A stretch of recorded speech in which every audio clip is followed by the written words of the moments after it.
when we're up and running. Okay, it looks like we are live. In a minute.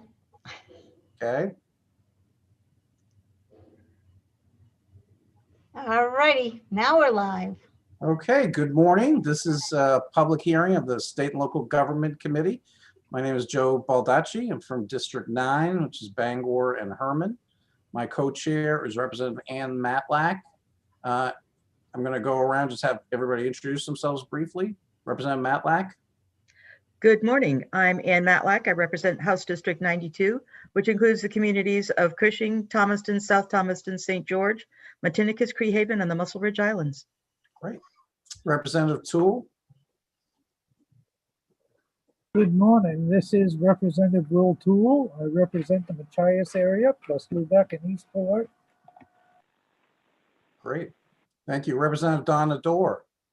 Good morning, everyone. I am Representative Donna Dorr. I represent District 85, which is a portion of Augusta. Great. Thank you. Representative Kathy Downs. Good morning. This is Representative Kathy Downs. I represent District 130, which is Bucksport and Orrington. Great. Representative Greenwood. Good morning. This is Representative Randall Greenwood, House District 82, which is Litchfield, Monmouth, and Wales in both Androscoggin and Kennebec counties. Good morning. Representative Mark Bryant. Thank you, Senator. Good morning. I'm Mark Bryant. I represent House District 24, part of the town of Windham. Great. Representative Walter Reisman. Good morning, Mr. Chairman. Can you hear me okay? Yes. Okay. I never know whether it's going to work or not. Yes, thank you, Mr. Chairman. My name is Representative Walter Reisman. I represent District 69, which is Bridgeton, Harrison, and Denmark. Great. Representative Sean Paulus. Good morning. I'm Representative Sean Paulus. I represent the House District 52, which is all of the city of Bath. Great. And Representative Lynn Copeland. Good morning, Mr. Chair. Thank you. My name is Lynn Copeland, and I represent District 14, which is downtown Saco and the coastal community of Saco. Great. Thank you very much. Is there any other representatives or senators online? Okay. Seeing none, I'm going to go to Lynn Caswell. Lynn, why don't you briefly, we've established the order of the bills. Why don't you, for the public's information, why don't you let them know what order of bills we're going to go in? Okay. So the first bill to be heard is LD 115, which is an act to restore the former state of Maine flag, and the sponsor is Representative Paulus. The second bill that is going to be heard is LD 100, which is an act to establish the General Election Day as a state holiday, which is presented by Representative Moriarty. The third that we're going to hear is LD2, which is an act to require the inclusion of racial impact statements in the legislative process, and that's sponsored by Representative Talbot Ross. And the last bill today is going to be LD 113, an act to strengthen the co-equal branches of Maine government by ensuring the legislature has access to necessary information, and that is being sponsored by Representative Toole. Okay, great. I'll just the first LD number the Representative Paulus has, what's the LD number, Lynn? That's LD 115. Okay. Is there a motion to open a public hearing on LD 115? Somebody want to make a motion? So moved. Okay, a second. Second. So moved, seconded. The public hearing is now open on LD 115. I recognize Representative Sean Paulus.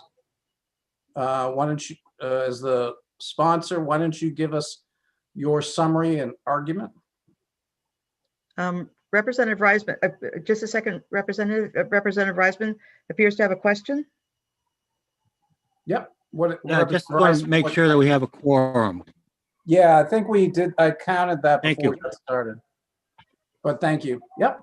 Representative Paulus, the floor is yours. Thank you, Mr. Chairman. Senator Baldacci, Representative Matlack, and fellow members of the State and Local Committee. I am Sean Paulus, Representative House District 52 in the City of Bath. I'm here to present LD 115, an act to restore the former state of Maine flag. Before I start, I want to make it clear that this is one of more than 1,600 bills being reviewed by the legislature this session. Despite the current pandemic, the legislature remains capable of simultaneously meeting the immediate needs of our constituents and addressing proposals such as the one before you today. This is the second time in the last 2 years this committee has considered a measure restoring the 1901 flag as Maine's official state flag. The previous bill from former Representative Cooper of Yarmouth did not quite make it over the finish line despite widespread support from across the state and across the political spectrum. Her testimony presenting the bill was thorough and thoughtful and persuasive, and I'm attaching it alongside my own testimony here today. Flags are important symbols. Since the bill's first public hearing 2 years ago, I believe support for moving forward has only grown. Flags are important symbols for communities to honor what makes them unique, and I'm here today because I believe Maine's original flag best accomplishes that purpose. The original Maine flag, an image of a blue colored North Star over a lone pine tree on a buff colored background, was the official flag of Maine from 1901 until 1909, when it was replaced by Maine's current flag. Colloquially, the original flag has been referred to as 1820 flag in reference to the year Maine broke from Massachusetts and became its own state. It has also been referred to as the Polaris and Pine, or the Star and Pine. In recent years, Mainers everywhere have brought this design back to prominence and popularity. It has become an instantly recognizable symbol among all Mainers, a symbol of pride, a symbol of place, and a symbol of home. Politically speaking, this flag has brought people with all kinds of differing views together. We now have both candidates from the 2014 U.S. Senate race, our senior Senator Susan Collins and our new Secretary of State Jenna Bellows, regularly wearing our original Maine flag face coverings. That's because the original flag embodies our Dirigo motto. It is pure Maine and cannot be mistaken for any other state flag. On that last point, flag design experts, or the more fun way to say vexillologists, agree, because the study of flags is vexillology. The best flags tend to stand out and are usually a significant departure from flag versions of official seals. That line of argument completely checks out when you pull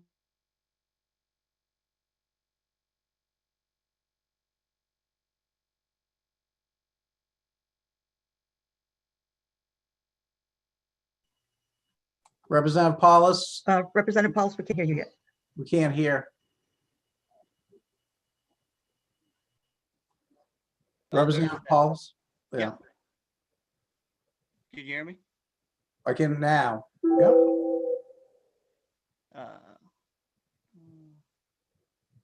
I am convinced that making this flag official would be a great thing for our state like ours that thrives on visitors, many of whom would welcome this new avenue to express their loyalty to vacation land.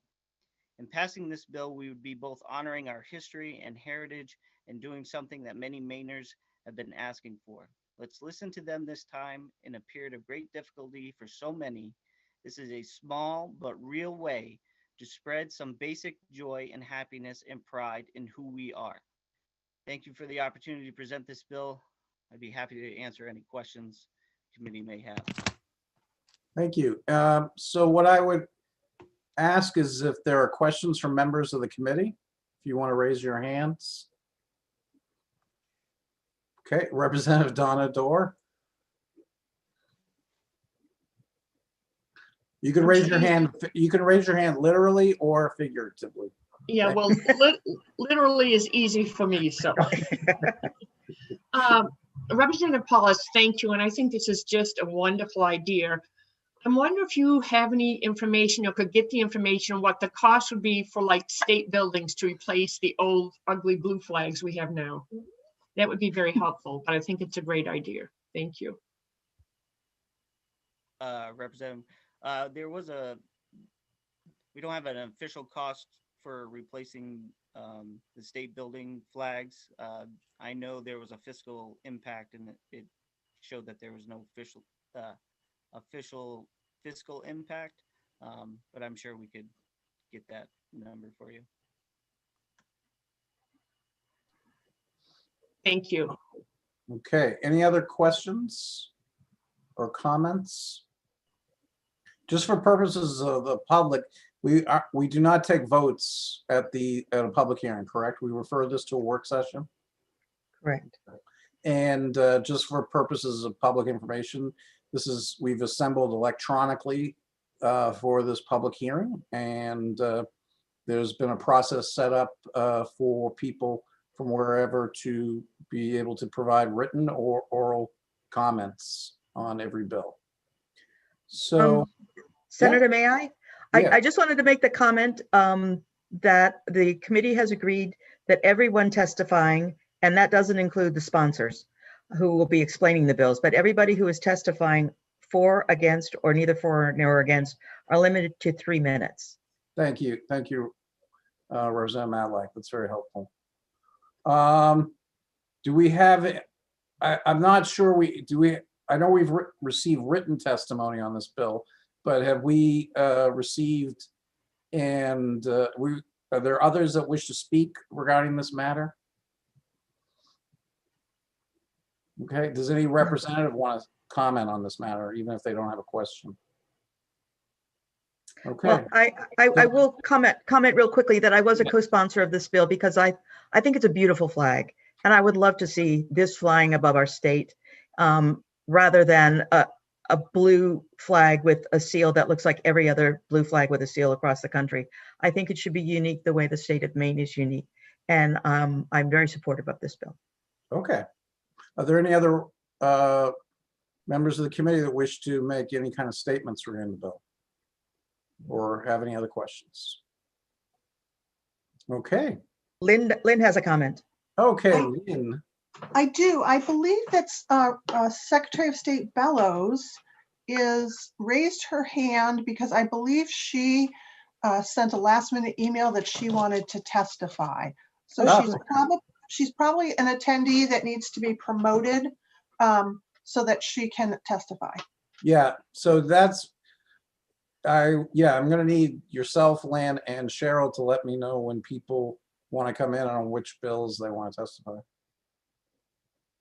And it's great to welcome the Secretary of State to our committee. Good morning. Good morning. We're addressing Representative Paulus's bill regarding the. Yes, I listened to his excellent testimony, and let me just comment. So I am Shanna Bellows. Good morning, Senator Baldacci, Representative Matlack, and distinguished members of the committee.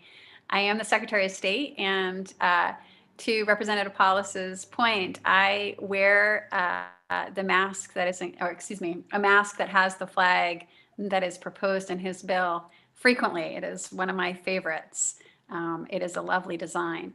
So I provided to the committee written testimony just to detail the history of the Maine state flag. And again, Representative Paulus touched on much of that. I know he's a historian himself. But I did want to draw your attention. This was prepared by both me and our acting archivist, Kate McBrien, because we have some resources at the Maine State Archives that document this history. So I'll just touch on a few points in the testimony. And just for the record, the Secretary of State does not have a formal position on LD 115. We sought in our testimony to provide this information, and actually, my assistant, Emily Cook, has also mailed to the clerk the primary source document so that you have copies of the original bill from 1901 that put in place the flag that's being discussed today, and then from 1909 when that was changed. An interesting point from my testimony: for over 100 years, Maine had flags, but not an officially designated flag until 1901. There's a delightful 1973 supplementary pamphlet for use with the Maine Revised Statutes that I included an excerpt from in my testimony.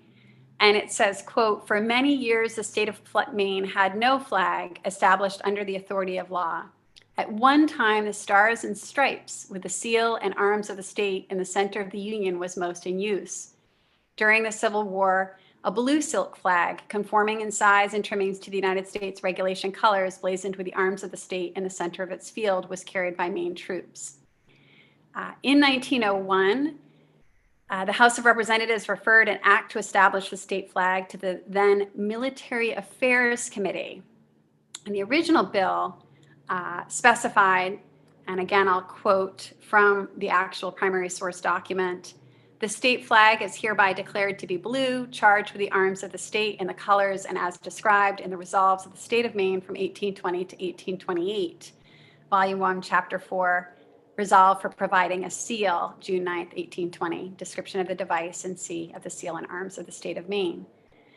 Unfortunately, a record of the committee deliberations of the time or any floor debates is not found, but instead we see that the committee report delivered by Representative Frederick Walls of Vinyl Haven with the recommendation of ought to pass was identical in language to that presented today. For an unknown reason, that design only lasted 8 years before the legislation changed the flag to the current design in February of 1909. And again, unfortunately, the record of the debate around the change in flag design does not survive. So we cannot provide any reasoning behind it. I'll close to just say that flags remind us of our unity as one people engaged in a common cause and surviving difficult struggles together. And the design of the flag is made meaningful by the people who embrace it. So thank you for allowing me to share this history. Last week, we talked a little bit about the educational offerings of the Maine State Archives. The acting archivist has extended the offer if people want to do individual tours of the cultural building, and that is an option as well.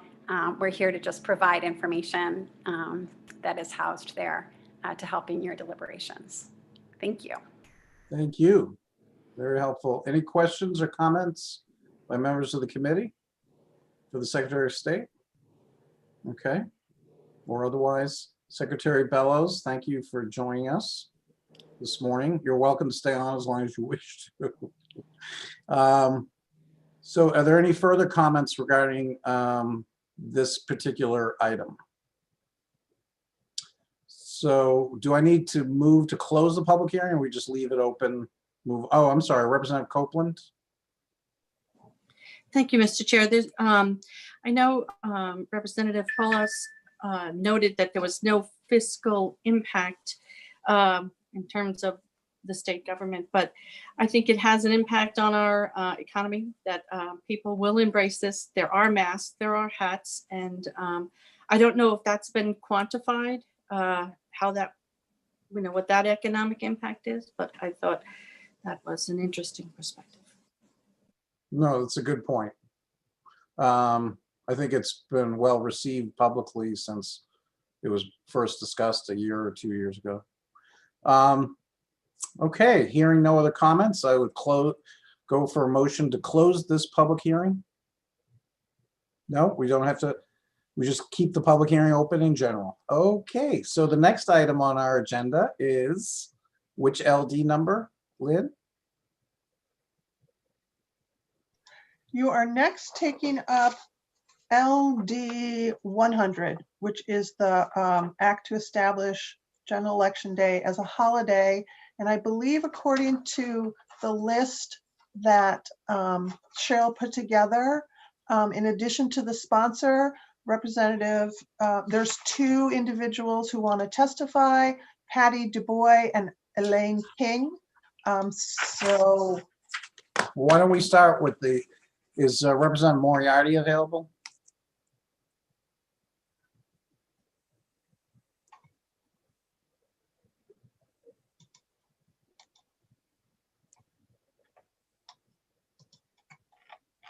There he is. There are two members with their hands up. Representative Copeland. Did you have your hand up? Oh, I'm sorry. Representative Toole. Good morning. Here. Good morning, Steve. Hold on for a second. Representative Toole, do you have a question? Yes, I was wondering, generally with the public hearing, we open up with the ground rules of the public hearing and the process for how the hearing is going to go. Are we going to do that going forward with this one? Do we have such a document in place yet? I know there's a standard process and a way of doing things. So just want to make sure everything's going according to clockwork. I think we're good. If people feel that additional process has to occur, then they can let me know, but I think we're doing fine. So the next item is LD, what number, Lynn? LD 100. Okay. And Representative Moriarty, good morning. Good morning. You are the sponsor, so I wanted to give you the floor first and let you introduce your bill to us and give us your argument. Good. Thanks very much, Senator Baldacci, Representative Matlack, and distinguished members of the Committee on State and Local Government. I'm Steve Moriarty. I'm State Rep from District 45, which consists of the town of Cumberland and part of the town of Gray. And I'm pleased to introduce and place before you this morning LD 100, which would establish the general election date only in U.S. presidential years as a state holiday. I want to begin by emphasizing that this bill does not modify or impact any of the existing methods of voting. It has nothing to do with the voting procedure itself. Voters will still cast their votes as they currently choose, whether that is in person or by absentee, according to the various methods available. The bill makes no changes to existing election practices on the part of municipal clerks or other election workers and the necessary volunteers. Instead, what the bill does is to provide that the general November election day in only U.S. presidential election years, that is to say, once every 4 years, will become a state holiday. In my written comment, I made a comparison to Patriots' Day, simply to point out that that's an example of another state holiday that we recognize, but which is not a national holiday.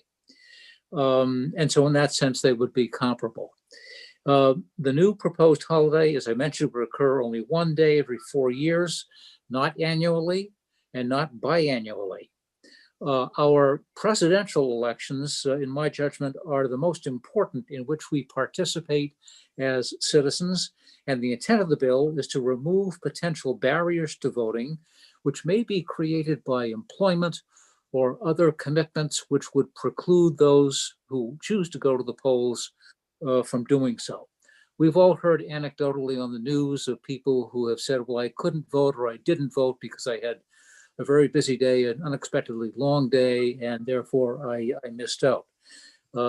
If the day were a state holiday, that problem would not exist. Now, we know from our recent experience from the election 3 months ago that many citizens, myself included, prefer to vote in person at the polls. And some individuals in Maine, rightly or wrongly, do not have complete confidence in the absentee option. So the bill is designed primarily for those who prefer strongly to vote in person and to make it easier for them to do so. I've been provided information from the law library on the second floor of the State House, coming from the National Conference of State Legislatures, which indicates that 14 states across the country have established holidays on general election days for state employees. Interestingly, 2 of those states, Illinois and Virginia, did so in 2020. So I suggest and I urge that we join with this growing number of states by providing that the general election day in U.S. presidential years shall become a state holiday. Now, in giving this further consideration and thought, I recognize that there are some questions that have been raised about the impact of doing so upon the workers that are essential to conduct state elections, beginning with the Secretary of State's office on down to each and every municipal level. And I believe that the language needs to be modified or amended to indicate that those such individuals who are essential for the purposes of conducting an election would not be entitled to a holiday. And if they were to work, they would not, and it pains me to say this, receive holiday pay. It would be, in effect, a normal working day for them in order that the system can function and go forward. To put this in conclusion, to put this in very direct terms, think of this as one extra single snowstorm occurring once every 4 years, which results in business and school cancellations. We had one of those yesterday. We survived it. Our schools survived it. Our businesses did. With snowstorms, sometimes you only get a couple of days advance notice, and it's tough to prepare and make accommodations for an upcoming snow day. But if this year we create a presidential election day holiday, that will not occur until November 2024, which is another way of saying we have years to prepare and make whatever adjustments need to be made to facilitate the voting process in the context of a state holiday. So thanks very much for your consideration this morning, and I certainly welcome any questions that you may have. Thank you, Representative Moriarty. That was an excellent presentation. Are there questions from the committee? I have one. Yes. Yes, you associated this holiday with the Patriots' Day holiday, and back in the day when I was working in an office and I had a child in school, Patriots' Day appeared to be a discretionary holiday, and it created a bit of a conundrum for those businesses as to whether or not it was a holiday, and also for people who might need to have childcare, whether or not it would be available.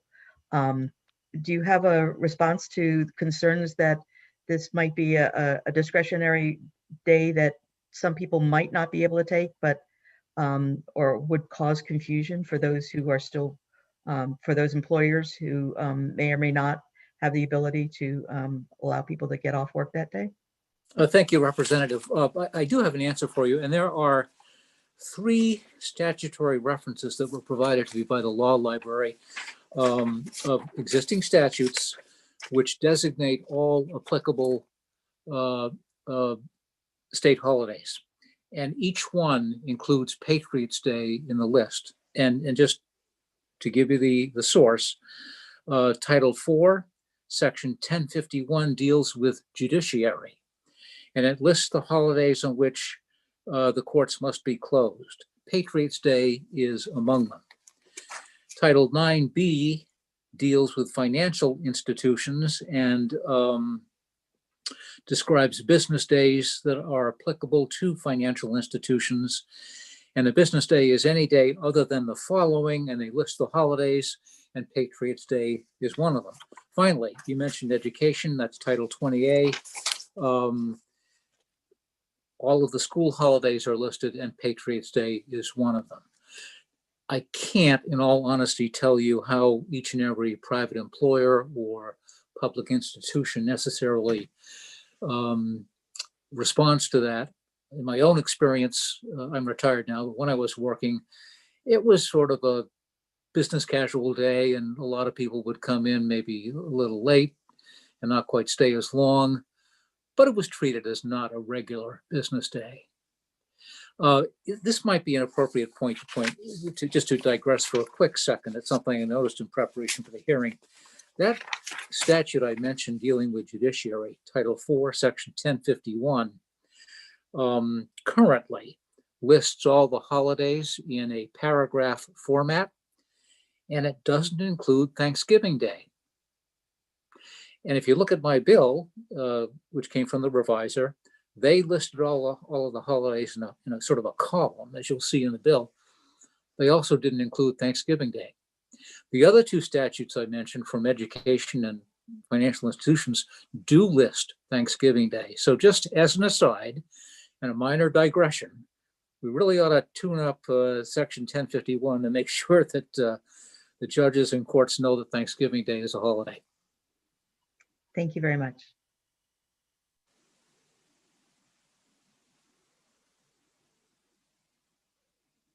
Any other questions or comments? Oh, Representative Copeland, I'm sorry.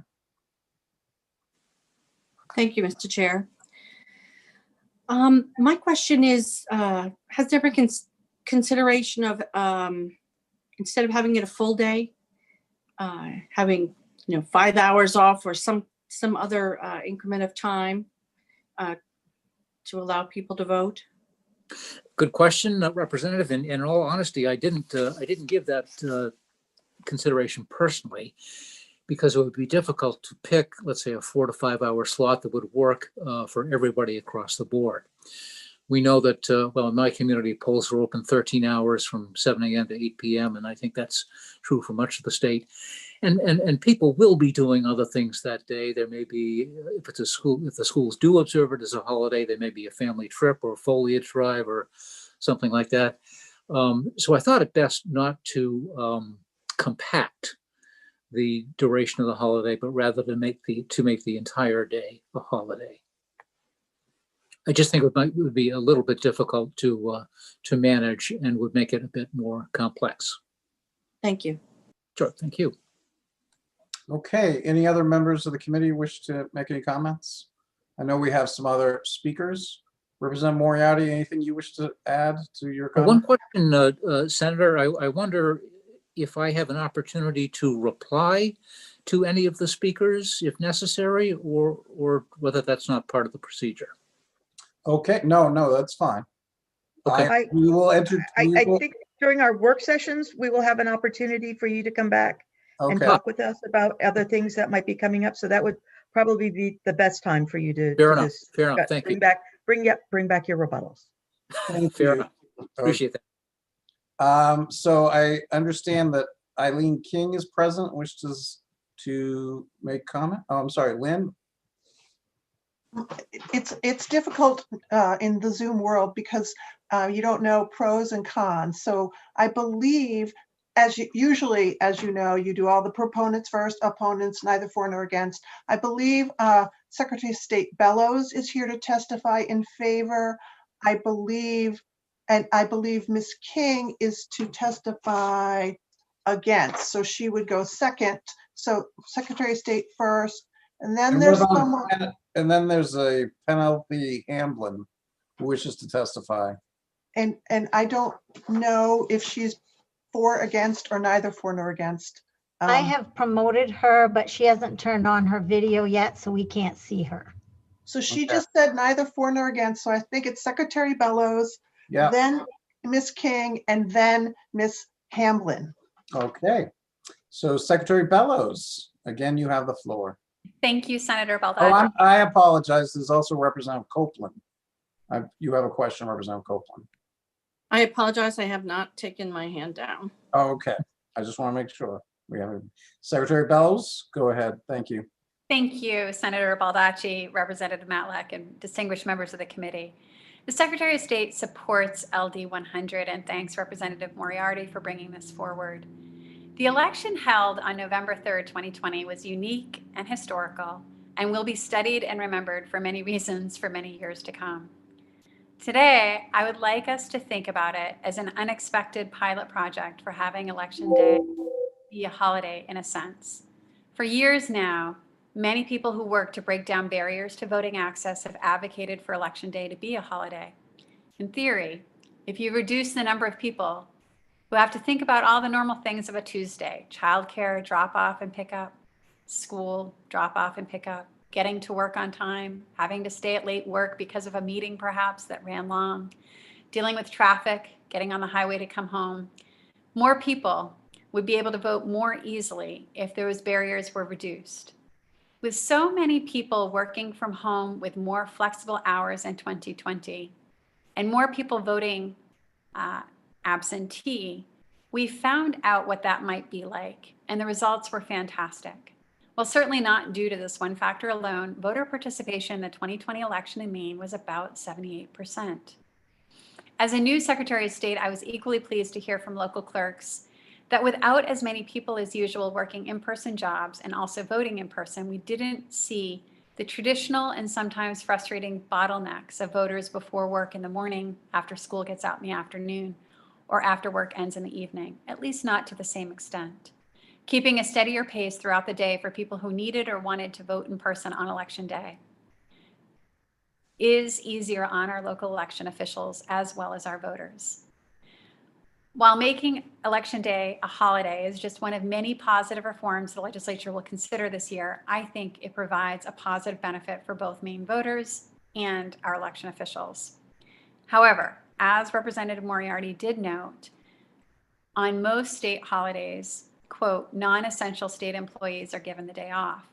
Typically, our election staff are included in that group. For obvious reasons, they would need to work on Election Day, even if it is designated as a state holiday. And I appreciate Representative Moriarty's willingness to make this clarification in the language. I think it would be important that those election workers, should this move forward as a state holiday, also be entitled to an administrative paid day off, just not on Election Day, which they're charged with overseeing. So thank you for the opportunity to speak in support of this bill.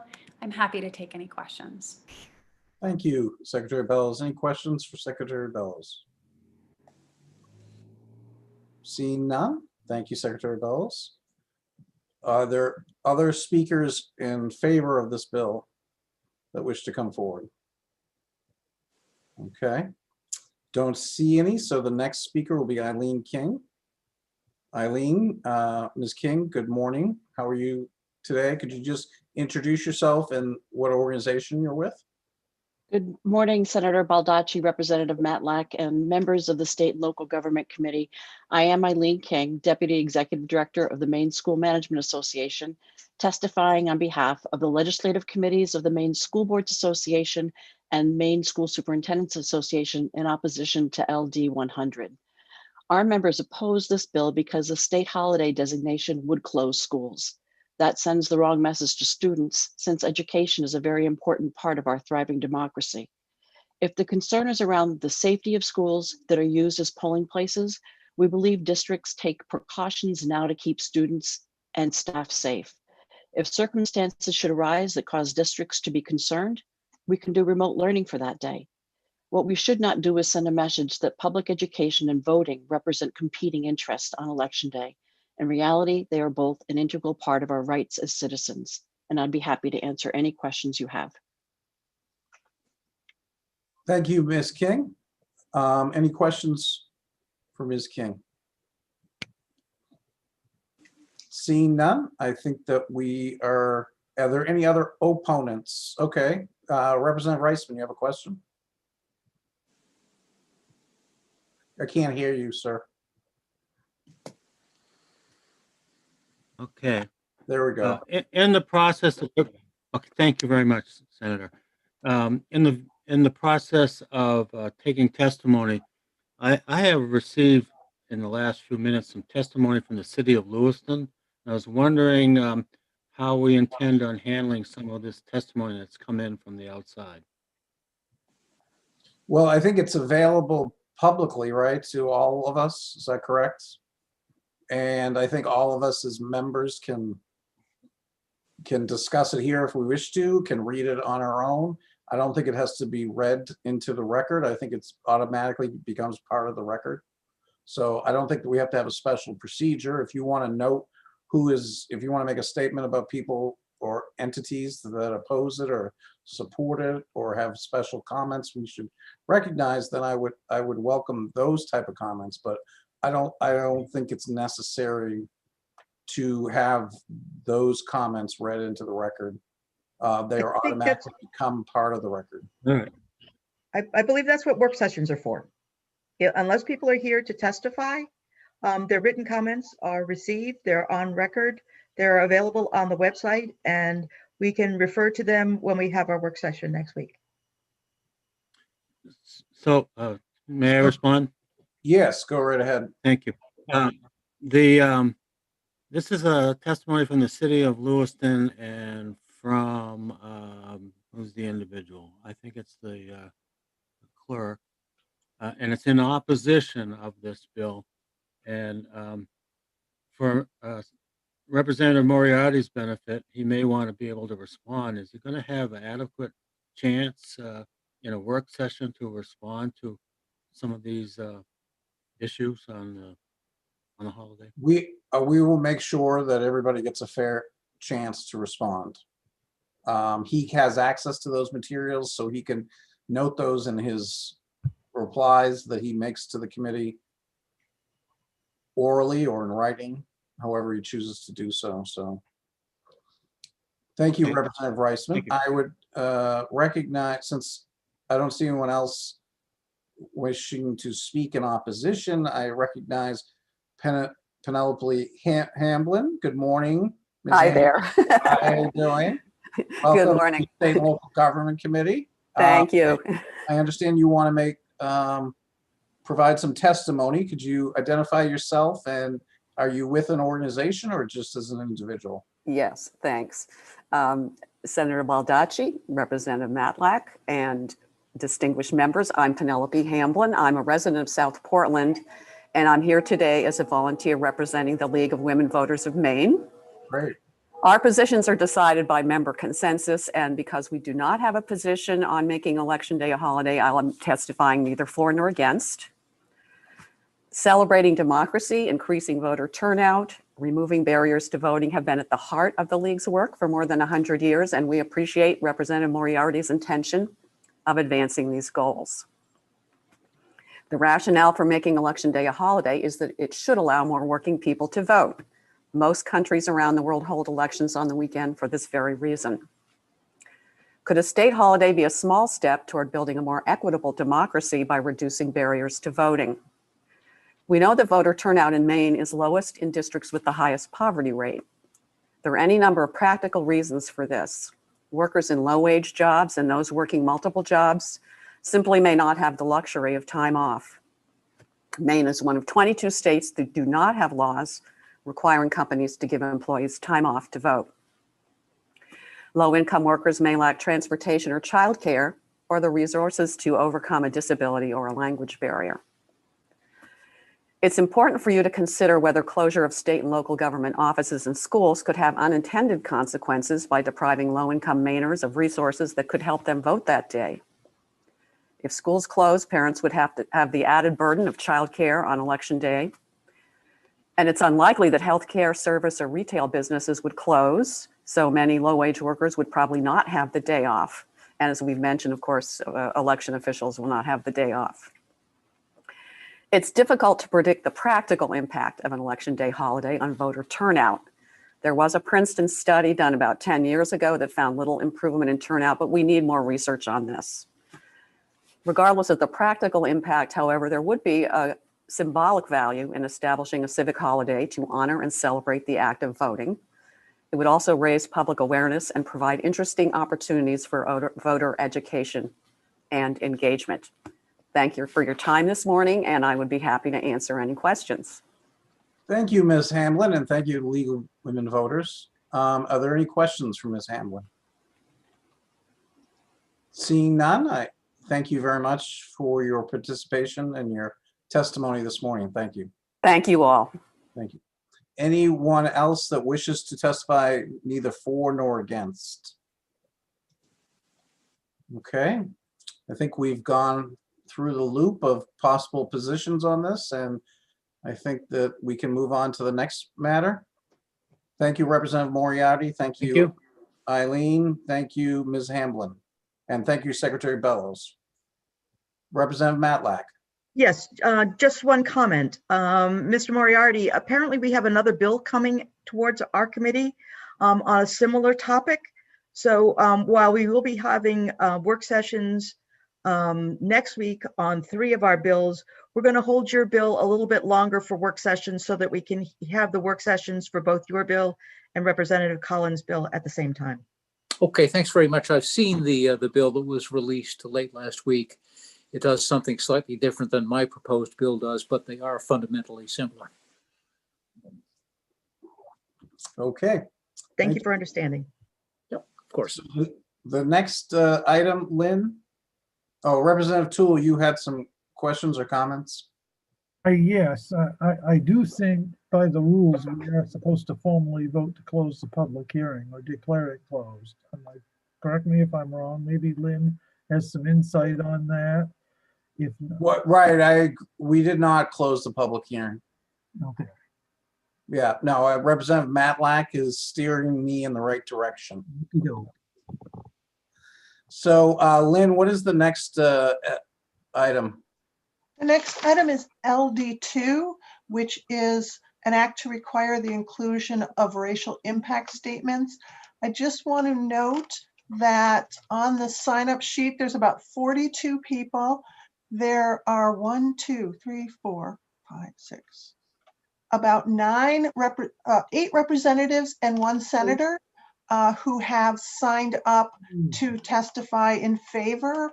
I'm not sure if you want those representatives and senators to be promoted first and then move to the list of the other individuals. Okay, why don't we, well, I'd like to hear from the sponsor first. Oh, right, sorry. Jump the gun on that. That's all right. That's all right. Why don't we take so people can get up and stretch, maybe just a 5 or 10 minute break and then come back at 11:05, if that's okay. And then we can probably go through until whenever we can get done with the testimony. Is that all right? Just take a 10-minute break. Okay. Thank you.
Am I on? Here I am. Good, Senator Baldacci, I believe that our analyst has a suggestion for how to Yes. proceed smoothly through the lengthy list of people who would like to speak before us today. Sure. Ms. Caswell?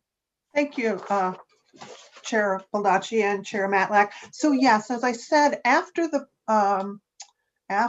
sponsor, Representative Talbot Ross, there is one senator and 8 representatives, and then an additional 30 individuals.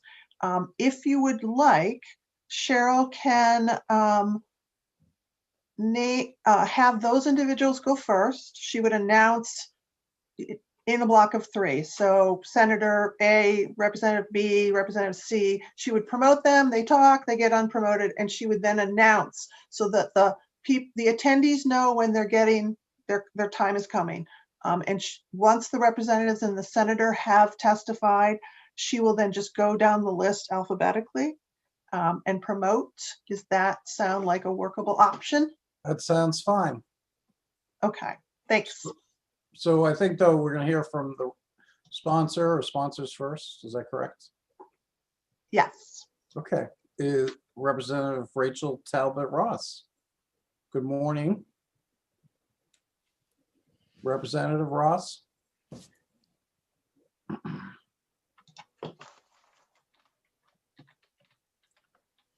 Good morning.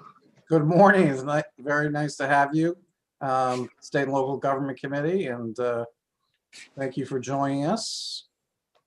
This is a public hearing on your bill, and I'm going to have you start first, and then we'll hear from interested parties throughout the rest of the morning and afternoon.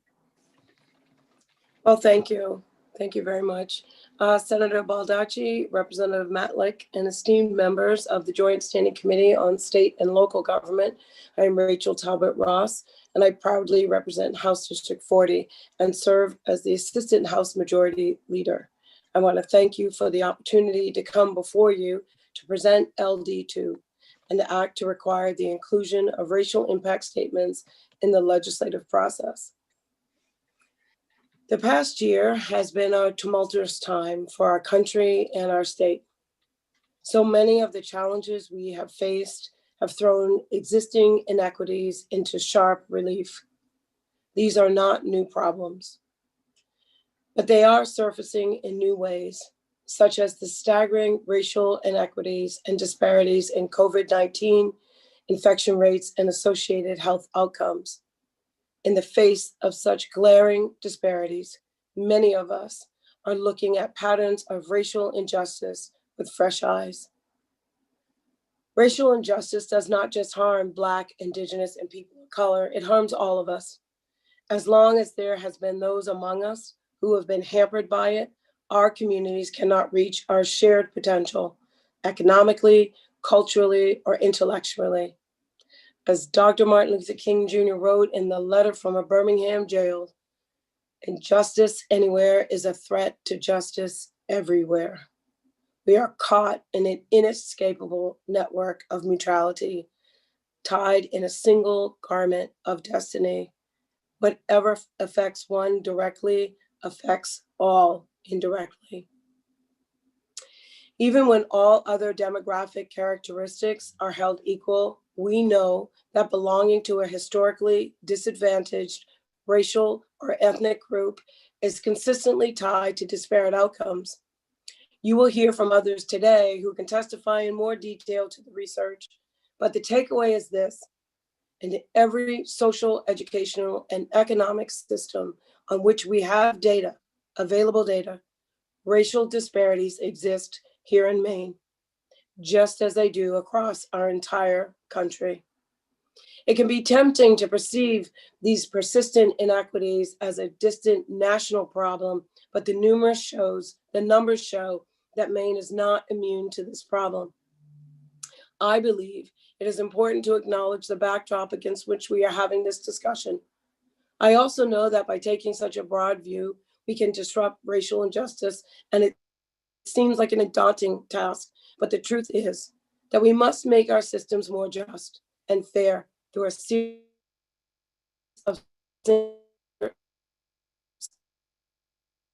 can reverse generations of inequity in one day, but we can make a commitment to making our systems a little fairer at every decision point. Today, we are here as elected officials, as legislators. That means this is an opportunity and a responsibility to promote equity and justice within the policymaking process. As some of you will recall, last summer, the Permanent Commission on the Status of Racial, Indigenous, and Maine tribal populations collaborated with legislators to assess the work that was before us in terms of impact on racial disparities. In its report, the Permanent Commission highlighted specific legislation, but it also included longer-term recommendations for the legislature in order to make racial equity a priority in lawmaking. One of these recommendations was to institutionalize a process to examine legislation through a racial equity lens. We can accomplish that by implementing racial impact analysis and statements. So what is a racial impact statement? A racial impact statement is an objective, nonpartisan analysis of how historically disadvantaged racial and ethnic groups would be affected by a given policy proposal. At its most basic, it is a tool that helps policymakers evaluate a bill that would impact specific communities. This concept will be familiar to you for those in the legislature of our use of fiscal impact statements or fiscal notes. As you know, here in Maine, fiscal notes are prepared by nonpartisan staff to clarify the financial impact of a given bill. I think we can all agree that fiscal notes provide invaluable information that helps us make informed decisions. Racial impact statements will provide a similar mechanism for objective analysis by nonpartisan staff, which can then inform our deliberations. Currently, 7 states use racial impact statements as part of the legislative process, and a number of other states are considering similar proposals. Just yesterday, the Maryland legislation adopted the use of racial impact statements in certain legislation. LD2 creates a mechanism to implement the use of racial impact statements in a way that makes sense for our state and in our unique historical time. It directs the Legislative Council to determine how best to establish and implement the use of racial impact statements. This will give legislative leaders the opportunity to examine how this process will work and then launch a pilot in the second regular session of the 130th legislature in 2022. Following the pilot, any committee that participates in the pilot will report back so their feedback can inform a recommendation by the Legislative Council for the use of racial impact statements during the 131st legislature. The bill also requires that upon request of a legislative committee, the commissioner of a department or director of an agency will provide available data and analysis needed to prepare a racial impact statement. We do not expect departments or agencies that do not have this data to be able to provide it. What we hope they will do is say they do not have the data, and then that allows us to figure out how to get it. We recognize that there will be times that committees are seeking data that is just not available. I want to emphasize that this bill only requires departments and agencies to provide the information they have on hand. When a request cannot be fulfilled, the department or agency will only need to communicate that to the committee.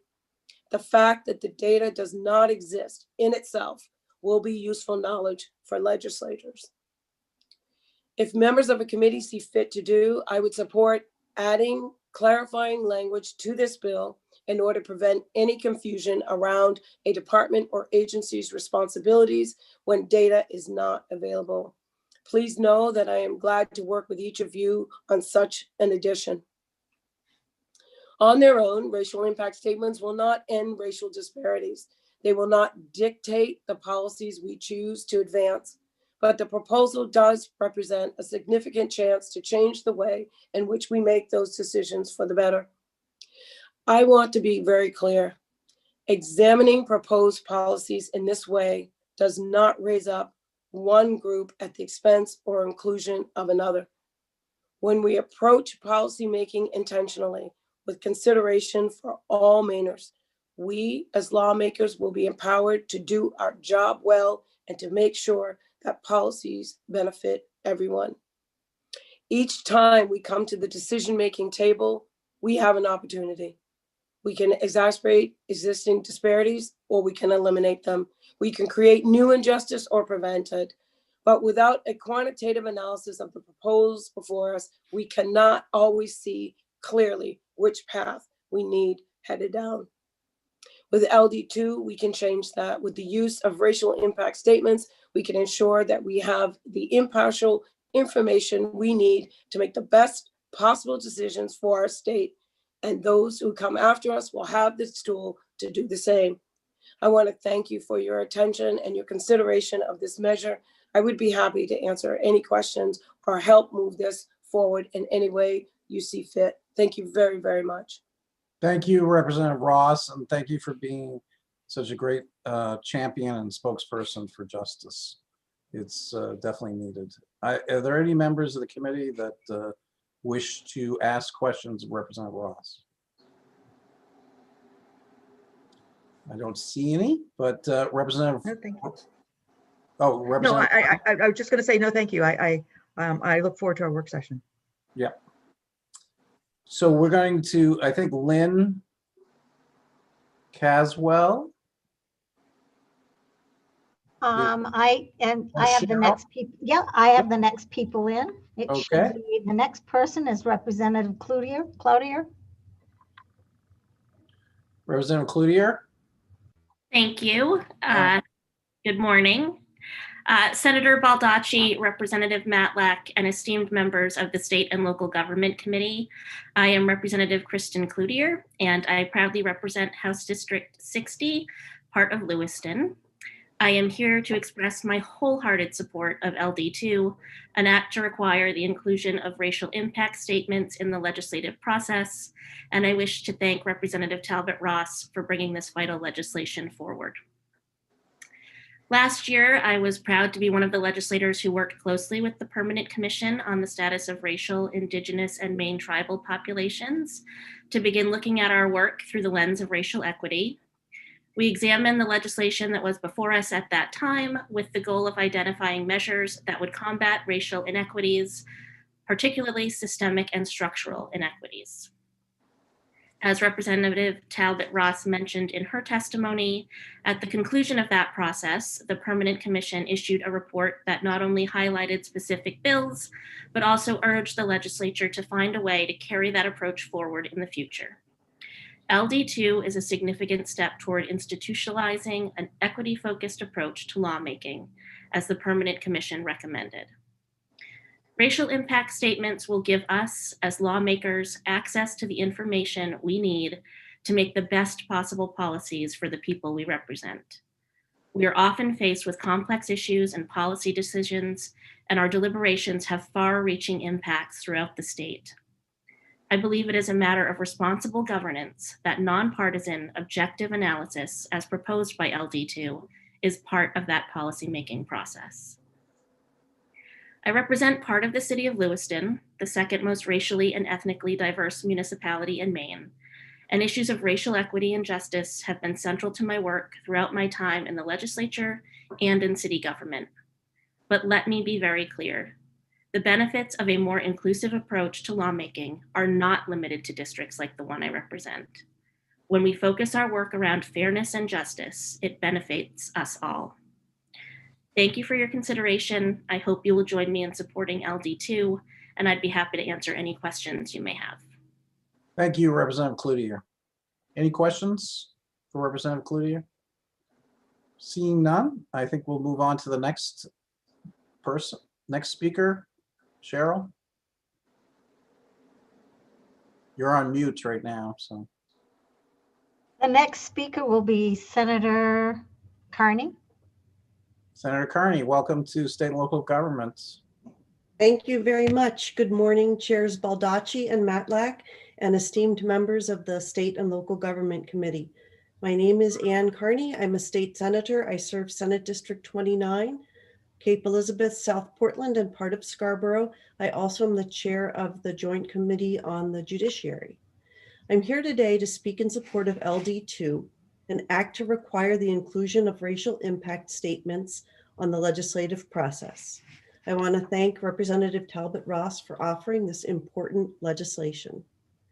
I'll start with my reflections on the work of the Permanent Commission on the Status of Racial, Indigenous, and Maine Tribal Populations this past summer. I was one of the 55 legislators who examined bills that were still pending before the 129th legislature after we adjourned in March. We followed an agreed upon process to assess the potential impact of each piece of legislation still active before the legislature with regard to racial disparities. For example, would a specific bill help overcome racial disparities in access to healthcare? Participating in the process showed me how valuable this focus can be in understanding the impact of policies we are considering as lawmakers on historically disadvantaged racial populations and on everyone in our state. My takeaways from that work are as follows.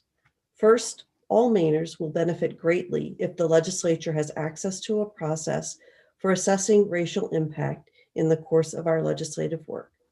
And secondly, this summer, we lacked the data and the analytic expertise to do a comprehensive analysis, and we need better resources as legislators to accomplish this. The pilot project established by LD2 makes racial impact statements accessible to legislators and ensures that the statements are based on the best available data and analysis. I strongly urge you to vote ought to pass on LD2. Thank you for your time. I'm happy to answer any questions. Thank you, Senator Carney. Are there any questions for Senator Carney? Seeing none, Cheryl, who is our next speaker? Our next speaker is Charlotte Warren. After that is Thomas Harnett. Okay, great. Good morning. Good morning, Representative Warren. Welcome to the state and local government. Thank you very much. Great to have you. Thank you. Good morning, Senator Baldacci, Representative Matlack, and distinguished members of the State and Local Government Committee. My name is Charlotte Warren, and I represent House District 84, which includes the city of Hollowell and the towns of Manchester and West Gardner. I'm here to testify in support of LD2, an act to require the inclusion of racial impact statements in the legislative process. This bill, by the inclusion of racial impact statements as an analysis tool into the legislative process, is about simple fairness. Again, this is a tool based on data, specifically based on Maine data. It is our responsibility as legislators to make decisions for the state of Maine backed up by Maine-based data. And speaking of that, let me share a bit of that data with you now. According to census data across the state of Maine, Black and African American residents make up only 1.6% of our state population. But according to the Maine Juvenile Justice System Assessment and Reinvestment Task Force report, 23% of those detained at Long Creek Youth Development Center, Maine's only child prison, are Black or African American. So let me say that again. The youth in Maine, Black and brown youth, are less than 2% of our population, but make up 23% of the detained population in Long Creek Youth Development Center. That is recent data. It's data that came from the Juvenile Justice Task Force, of which Senator Rosen, a member of your committee, and I have to say I miss her. We served together for 6 years on criminal justice. She was a member. Representative Talbot Ross was a member, and many other current and past legislators. So that is information that I've included in my testimony. You'll have links. I realized right before this session I have a typo, so I didn't submit it yet, but I will submit it right after with the links to that data. Secondly, in the summer of 2019, 11 Maine leaders, including Governor Janet Mills, Chief Justice Lee Softly, Senate President Troy Jackson, Senate Minority Leader Dana Dow, Speaker of the House Sarah Gideon, House Minority Leader Kathleen Dillingham, Representative Rachel Talbot Ross, it was her bill, and Attorney General Aaron Fry requested support from the U.S. Department of Justice's Bureau of Justice Assistance and the Pew Charitable Trust to utilize a justice reinvestment approach here in Maine to address our challenges within the criminal legal system. I participated in that. Representative Talbot Ross participated in that. Also participating in that process were the executive branch, the judicial branch, the legislative branch, the Department of Public Safety, the Department of Corrections, the Department of Health and Human Services, municipal police officers from across our state, Department of Corrections staff from across our state, sheriffs, county commissioners, victim services, and more. I've included in my testimony also a link to that data, but I just want to give you a snapshot from that report. Again, Black people make up less than 2% of Maine's population, but they constitute 11% of the state's adult prison population. Now, let me be clear, I'm talking about prison population. That's not county jails. County jails, a whole bunch of other folks. So just talking about DOC in this statistic, 11% of our state's prison population, 5% of the state's probation population. Further, while Black people account for less than 2% of the state population, they account for 5% of all arrests, 16% of all Class A offenses. Class A is the highest crime offense under murder, which is its own class, a class all of its own, and 21% of Class A drug arrests, 15% of Class B drug arrests.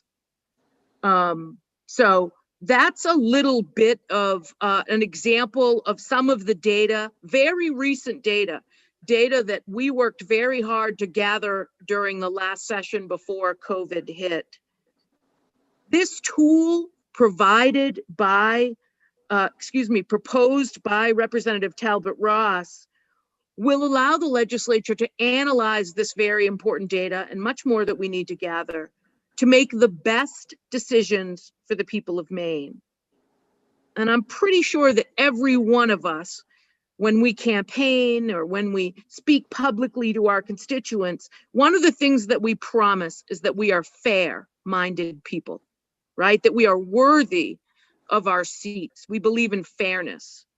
That's what this tool is about. It's about analyzing data to make sure that we are making decisions based in fairness for Maine people, the people that we represent. So I hope and I ask that you will vote to support this important proposal. I'm so pleased to answer any questions you may have for me and look for my testimony after I fix the typos. Representative Warren, it's always a pleasure. Are there any questions for Representative Warren? Seeing none, thank you, Representative Warren. Thank you. Okay, Representative Hartnett. Thank you and good morning. Good morning, Representative Morning, Hartnett. Senator Baldacci, Representative Matlick, and members of the State and Local Government Committee.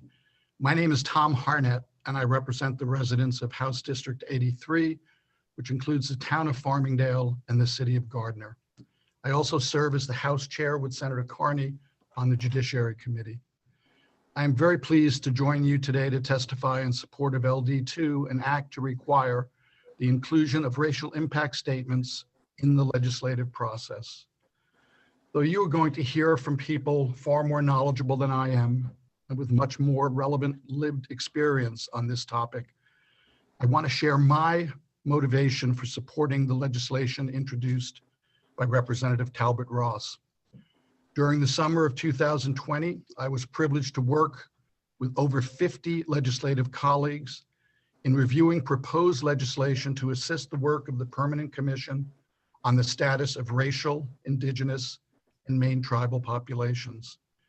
While I have spent most of my 40+ year legal career working for and with historically disadvantaged racial, ethnic, indigenous, and tribal populations, my effort in supporting the work of the Permanent Commission was unlike anything I had done before. In that role, I was challenged to look at many, many pieces of proposed legislation through the lens of racial justice and equity. This was truly an eye-opening experience, and it taught me that all types of legislation, in fact, all proposed legislation, can have an unfair and disparate racial impact on historically disadvantaged populations. By enacting LD2 into law, Maine would be making an important, necessary, and clear commitment to promoting equity and righting historical wrongs, many of which still exist today in Maine law, regulation, and policy. Nobody can deny that significant and harmful disparities based on race, ethnicity, and tribal status exist in Maine. While it is impossible to consider them all, just think about two of the following in the areas which you've heard on of public health and criminal justice. In 2020, Maine had the worst racial disparity of COVID-19 in the country, and those numbers continue. As you've heard, Black Mainers make up less than 2% of the population, but 6% of Maine's positive cases. That is simply a public health and human nightmare. In 2018, Black people represented about 1% of Maine's population, but 5% of all arrests, 8% of all drug arrests, and 12% of people sentenced to prison. In my professional life, I worked for and with migrant seasonal farm workers in multiple states beginning in the late 1970s. For much of that time, I worked as an attorney and an advocate. It did not take me long to realize that my farm worker clients, most of whom were Black, Brown, Indigenous, or tribal members, were treated unfairly under state and federal law. Make no mistake, this mistreatment was intentional and knowing. My clients, many of who became friends and fellow advocates, were not protected by the most basic labor laws that most people take for granted. Farm workers were and still are not considered employees under minimum wage and overtime laws, and were and still not are protected under state and federal law that allow workers to form unions or to collectively bargain with their employers for better working and living conditions. These and other laws that are still in effect today represent and promote systemic and institutional racism and continue to harm these historically disadvantaged populations. Now, that's a tiny snapshot, just a couple of labor laws with obvious discrimination. What LD2 will allow us to get is data to work on more areas where discrimination might not be as obvious. It is beyond time to acknowledge our history and do all we can to create a more just and equitable future for all Maine people. By moving LD2 forward, we can improve our legislative process in a way that moves us closer to eliminating the inequities embedded in our laws in Maine and makes us less likely to enact new laws that perpetuate historic harms. This bill and the implementation of racial impact statements will not end racism in the state of Maine or in our country, but it will be a positive step forward on the road to advancing true racial equity in our state. My work has always been guided by the final 6 words of our Pledge of Allegiance: with liberty and justice for all. By passing this legislation, our collective work will be guided by those same words. Thank you very much for your time and attention, and I'm happy to answer any questions or provide any additional information if needed. Thank you. Thank you, Representative Harnett. We very much appreciate that presentation. Are there any questions or comments? Thank you, Representative. Cheryl, you're on deck. All right, next three people would be Kathy Breen, Senator, Representative Rena Newell, and Representative Sarah Pebworth. Okay, great. Senator Breen, good morning. Good morning. There you are. Okay, I have to see where you were in the screen. There we Good are. morning. I'm there in everything now, voice and picture. Thank you. Well, welcome to state and local government, and thank you for joining us. You have the floor. Okay, I really appreciate it. If you just give me a second to pull up my testimony. I had it and then it went away.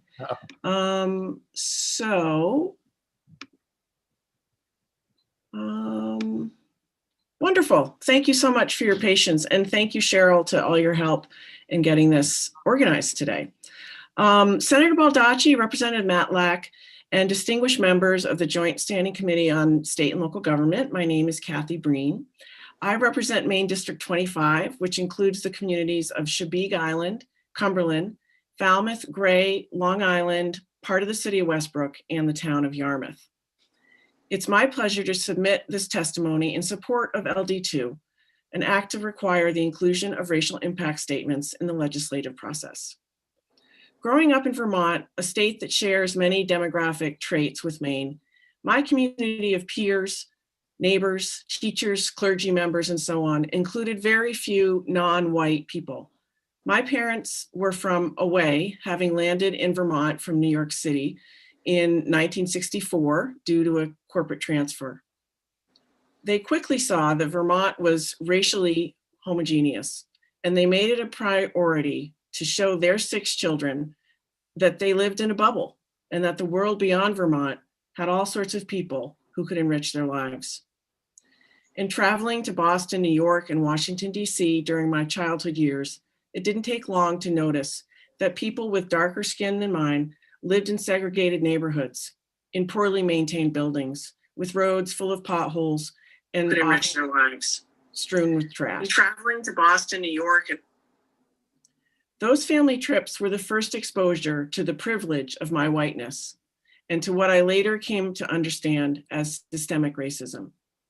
Attending college in Boston, then living in the Chicago area for 14 years, I saw racism play out every day, and not just in the world around me, but in myself.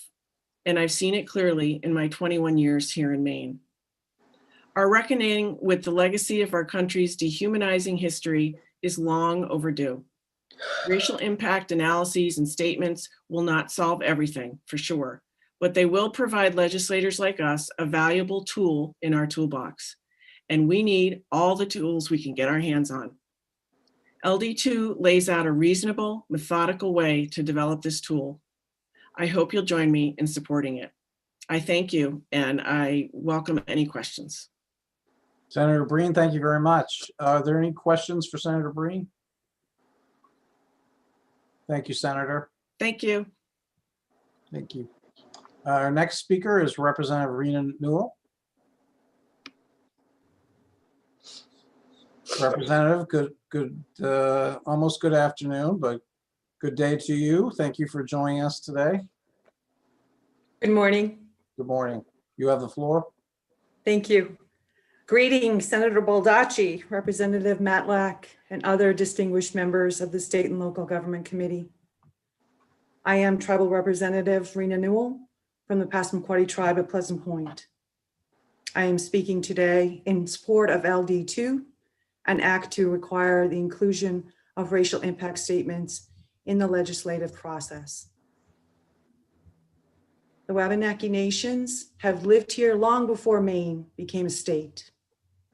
Our cultural way of life honors our connection to land, water, animals, plants, and other natural resources. This connection has sustained our people through countless generations.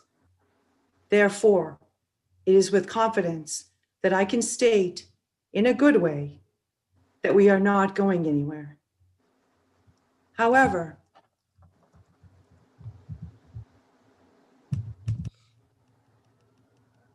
legislation written in Augusta by lawmakers who do not know our life experiences and cultural practices has had a damaging impact on our communities.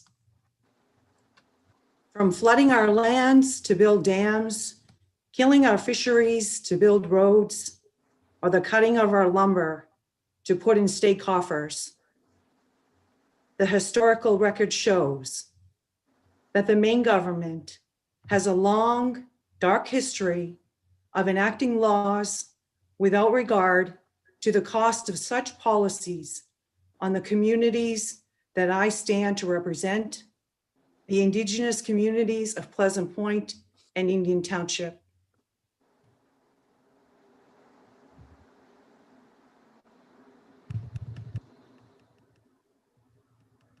This pattern of ill-conceived and discriminatory policymaking is why we are still working for the state of Maine to recognize our inherent sovereignty. The ability to govern our tribal communities in matters to sustain ourselves is of great importance. As lawmakers, we try to make decisions based on the best objective facts in front of us and the conversations we have with our constituents who are dealing firsthand with the problems we are seeking to fix.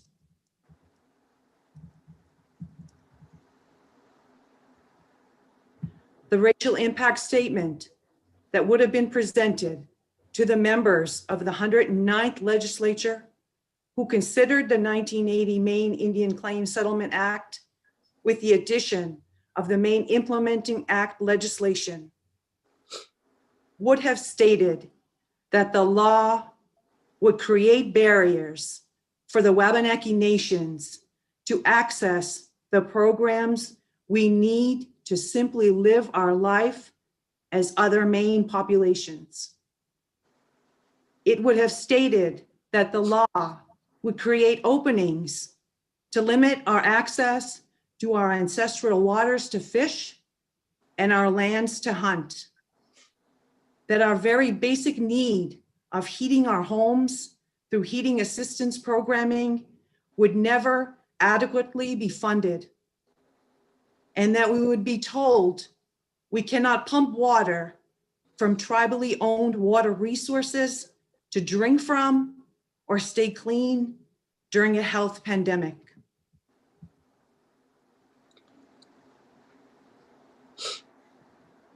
The structure of this institution warrants the approval of this proposed legislation. No further policies should be crafted without fully realizing the true impact it has on historically disadvantaged racial and ethnic populations.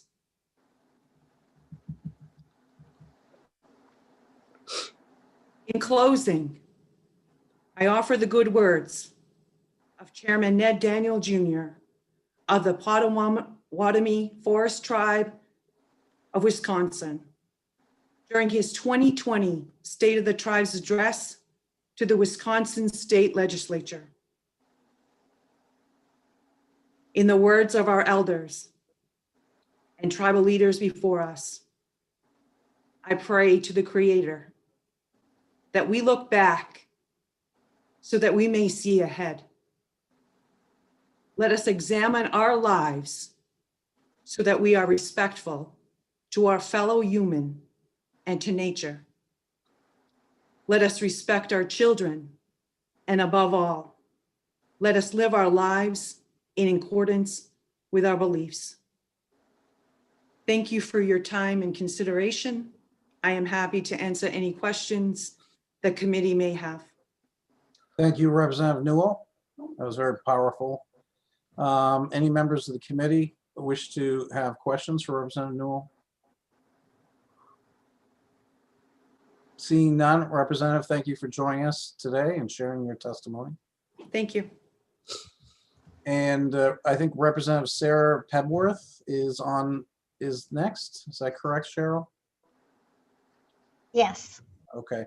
And then after Representative Pebworth, who are the next two speakers after that? Yeah. After Representative Pebworth is Representative Sachs, then Representative Sagar, Yep. and then Secretary of State Bellows. Okay, great. Representative Pebworth, welcome to state and local government. It's great to have you. Thank you very much, Senator Baldacci. Good morning to you and Representative Matlack, and to the most distinguished members of the Committee on State and Local Government.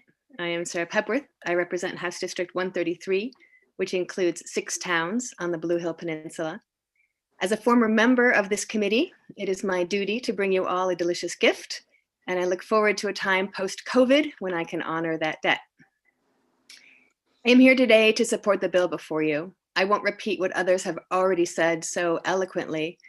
I will add that an impact statement, fact-based, background analysis on the impact of legislation being considered will help us, legislators, be more fully informed as we enact laws. I want to be the most efficient, effective legislator I can be, creating the most meaningful legislation. This analysis will help. So I urge you to pass this bill. We've overlooked social and racial injustice for far too long. Thank you for your time this morning.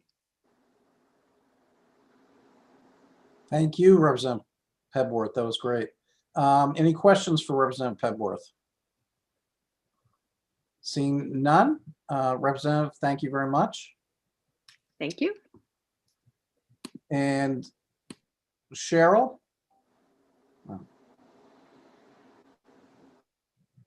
Trying to see who is Secretary Bellows? Yeah.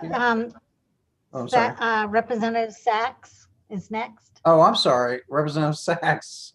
Nice to see you. I know you've been waiting patiently. I apologize. Well, I'm delighted to hear all the testimony. So thank you, Senator Baldacci and Representative Matlack and the esteemed members of the State and Local Government Committee. And I think I can still squeeze in and say good morning to all of you. My name is Melanie Sachs, and I represent District 48, which includes Freeport and part of Pownell. I'm speaking today in support of LD2, an act to require the inclusion of racial impact statements in the legislative process, with deep gratitude to Representative Rachel Talbot Ross. The reason I'm supporting this is I received my master's degree in science and social administration in 1994, and I've been a licensed clinical social worker for over 25 years. This past year, I went back to school to obtain a postgraduate certificate from UNH's MBA program in business data analytics. These two disciplines, social work and data analytics, are quite complementary. I've used data analytics in multiple settings throughout my career as a clinical social worker, in both programs and policy work. It might be by measuring individual outcomes, calculating service utilization, determining program return on investment, providing unmet needs assessments, or benchmarking results with statewide or national data. All are critical to building effective and efficient systems. I took this same approach as an elected town councilor in Freeport for 6 years, where data was an important element in informed and transparent decision-making.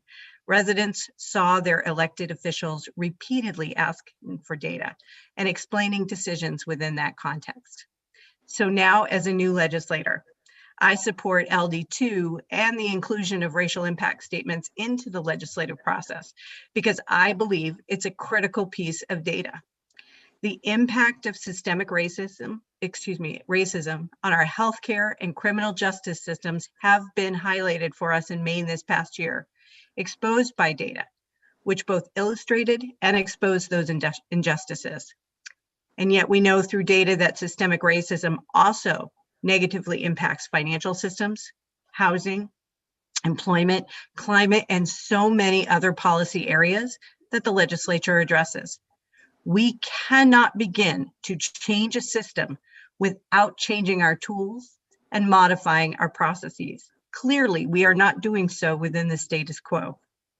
So I believe the legislature needs a systemic, holistic approach to a systemic problem. Every piece of legislation from every committee deserves to be considered through this lens of racial impact if we hope to make progress. This pilot program would enable us to begin this process. I hope you will join me in supporting LD2. Thank you for your time, and I'm happy to answer any questions as well. Thank you.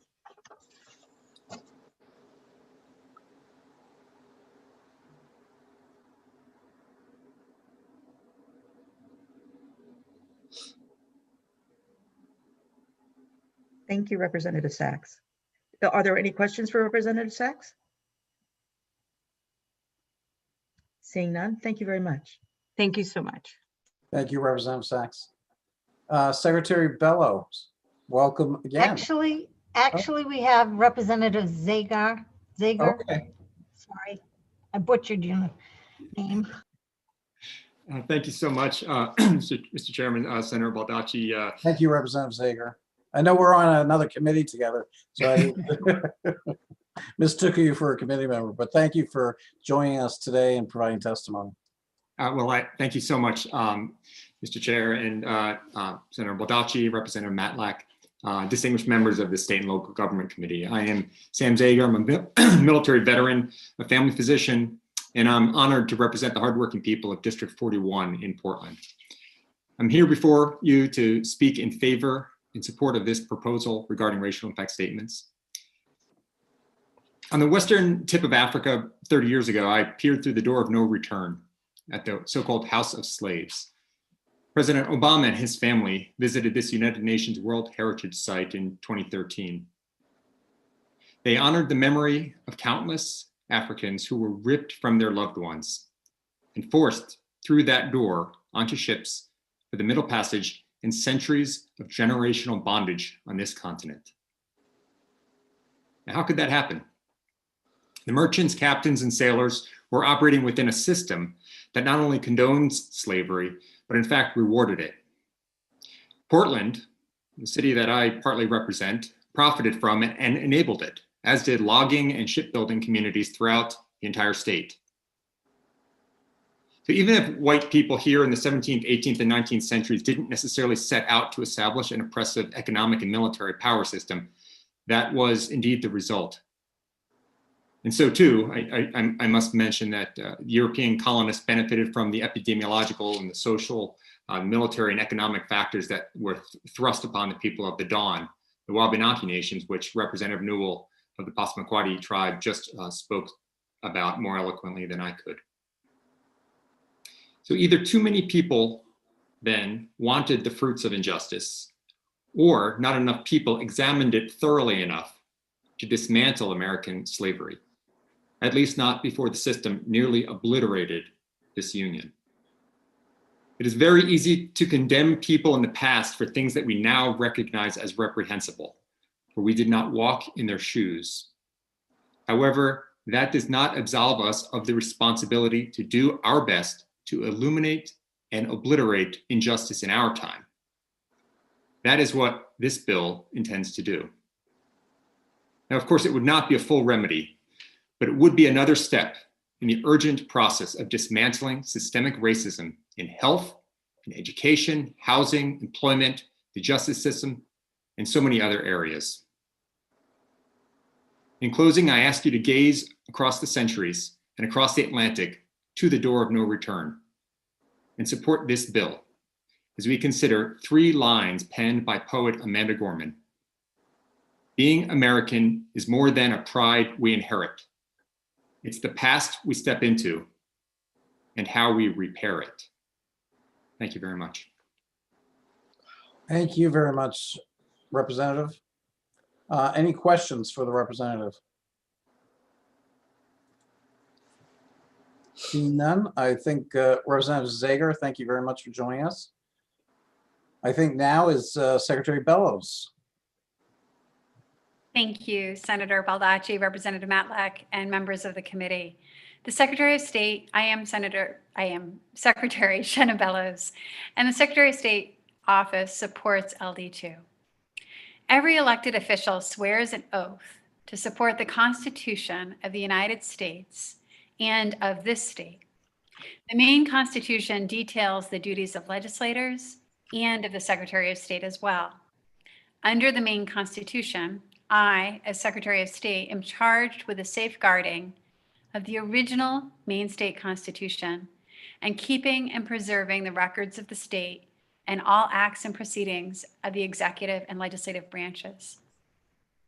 Article 2 of the Maine State Constitution, Section 6A, is titled Discrimination Against Persons Prohibited, and states, quote, "No person shall be deprived of life, liberty, or property without due process of law, nor be denied the equal protection of the laws, nor be denied the enjoyment of that person's civil rights, or be discriminated against in the exercise thereof." I share this because LD2 is a bill that proposes to give meaning to this provision of the Maine State Constitution by requiring the production by state agencies of data, analysis, and other information necessary to prepare racial impact statements for legislation before the legislative committees. That is important to know because it is impossible to know if the laws themselves guarantee equal protection or discriminate against a person without understanding their racial impact. Indeed, we know through primary source documents at the Maine State Archives that too often the laws and policies of our government have perpetuated discrimination against Black, Indigenous, and people of color or BIPOC communities. One example is the tragic events of Malaga Island, whereby the state government forcibly evicted Black people from Malaga Island and confined some former inhabitants of the island to the mental institution cited at Pineland. That's an example of active discrimination by the state, but there are many more examples of laws and policies, some of which you have heard today, that regardless of whether they are discriminatory in intent, are nonetheless discriminatory in impact. For example, the former Secretary of State participated in the Maine Wabanaki State Child Welfare Truth and Reconciliation Commission, which documented the discriminatory and harmful impact of child welfare laws and policies that spurred the shocking and disproportionate removal of Native children from Maine's tribal communities by the state. More recently, in October of 2020, for example, the Permanent Commission on the Status of Women, housed within the Office of the Secretary of State, hosted an event regarding the childcare needs of Maine women of color, especially given the disproportionate representation of women of color in frontline worker positions. Throughout Maine's history to present day, many laws and policies of the state have had a discriminatory racial impact.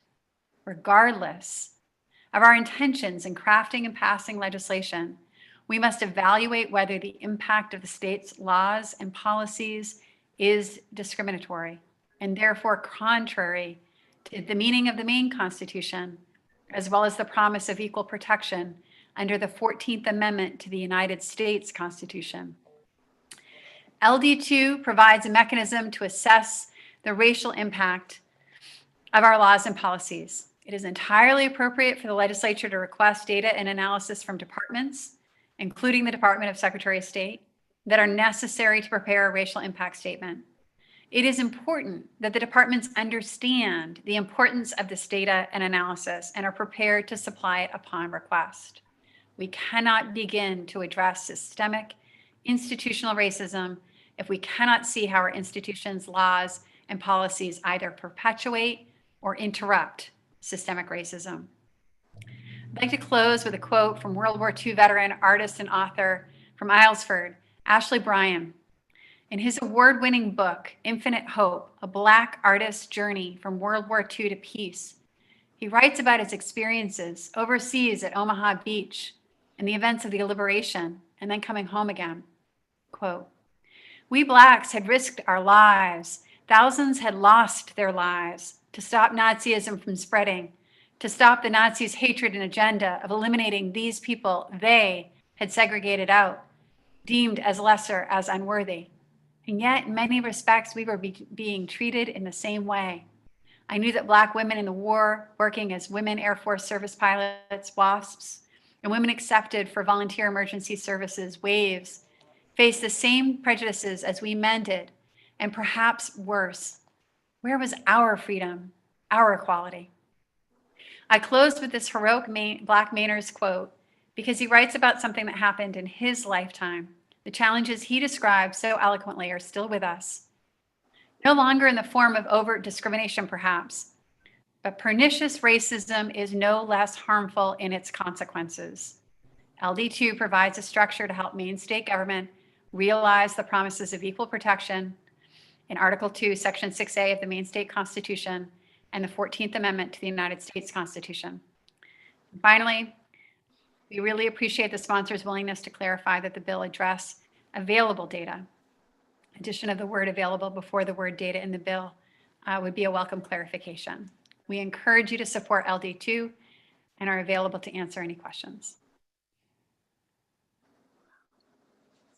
Thank you, Secretary Bellows. And are there any questions for Secretary Bellows? Okay. Thank you, Secretary. And our next speaker is Abigail Bradford. Abigail, good afternoon now. Good afternoon. Thank you so much, Could Senator. Yes, thank you. Could you identify yourself and Oh, you're with an organization or not?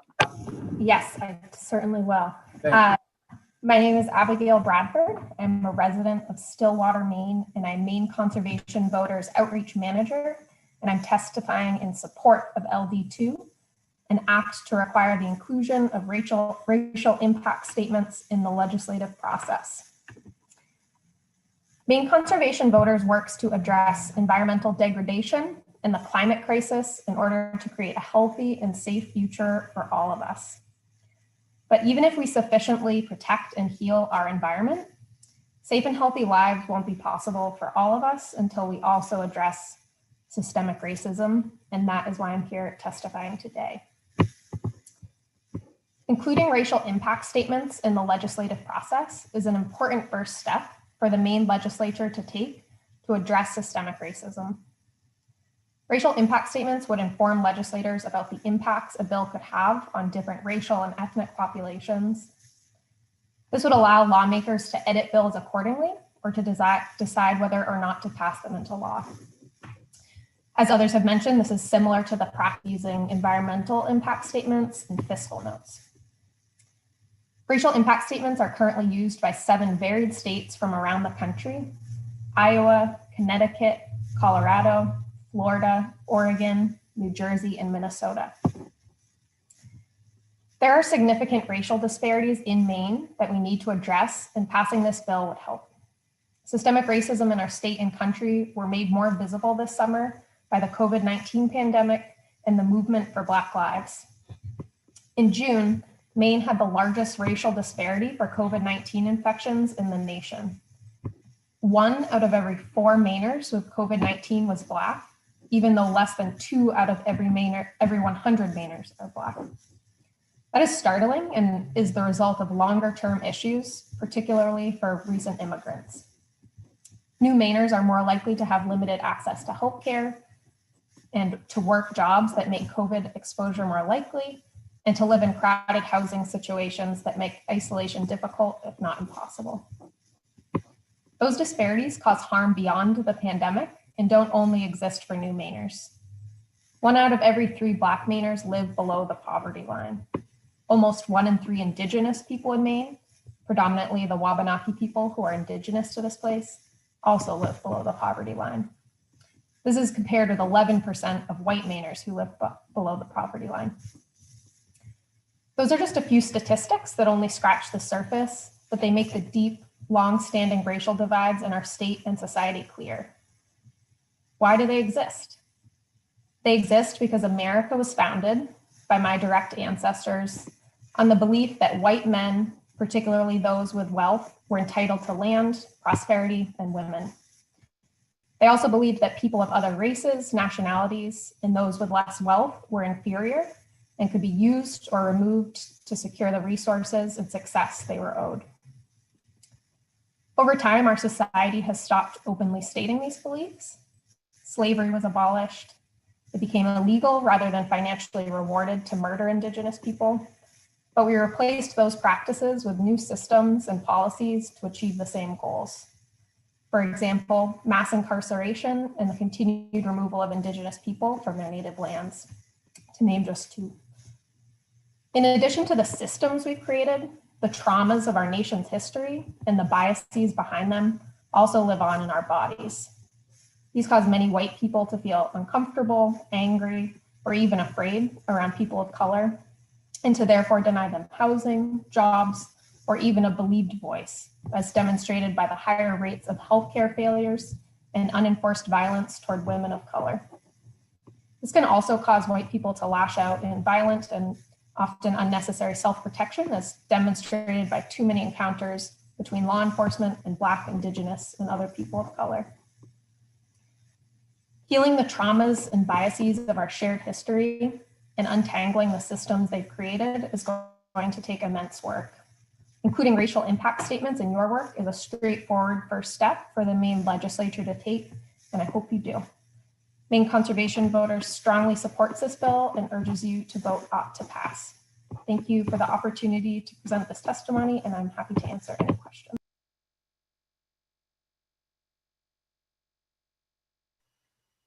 Thank you very much. I appreciate your coming forward, Ms. Bradford. Are there any questions for Ms. Bradford? Seeing none, thank you very much.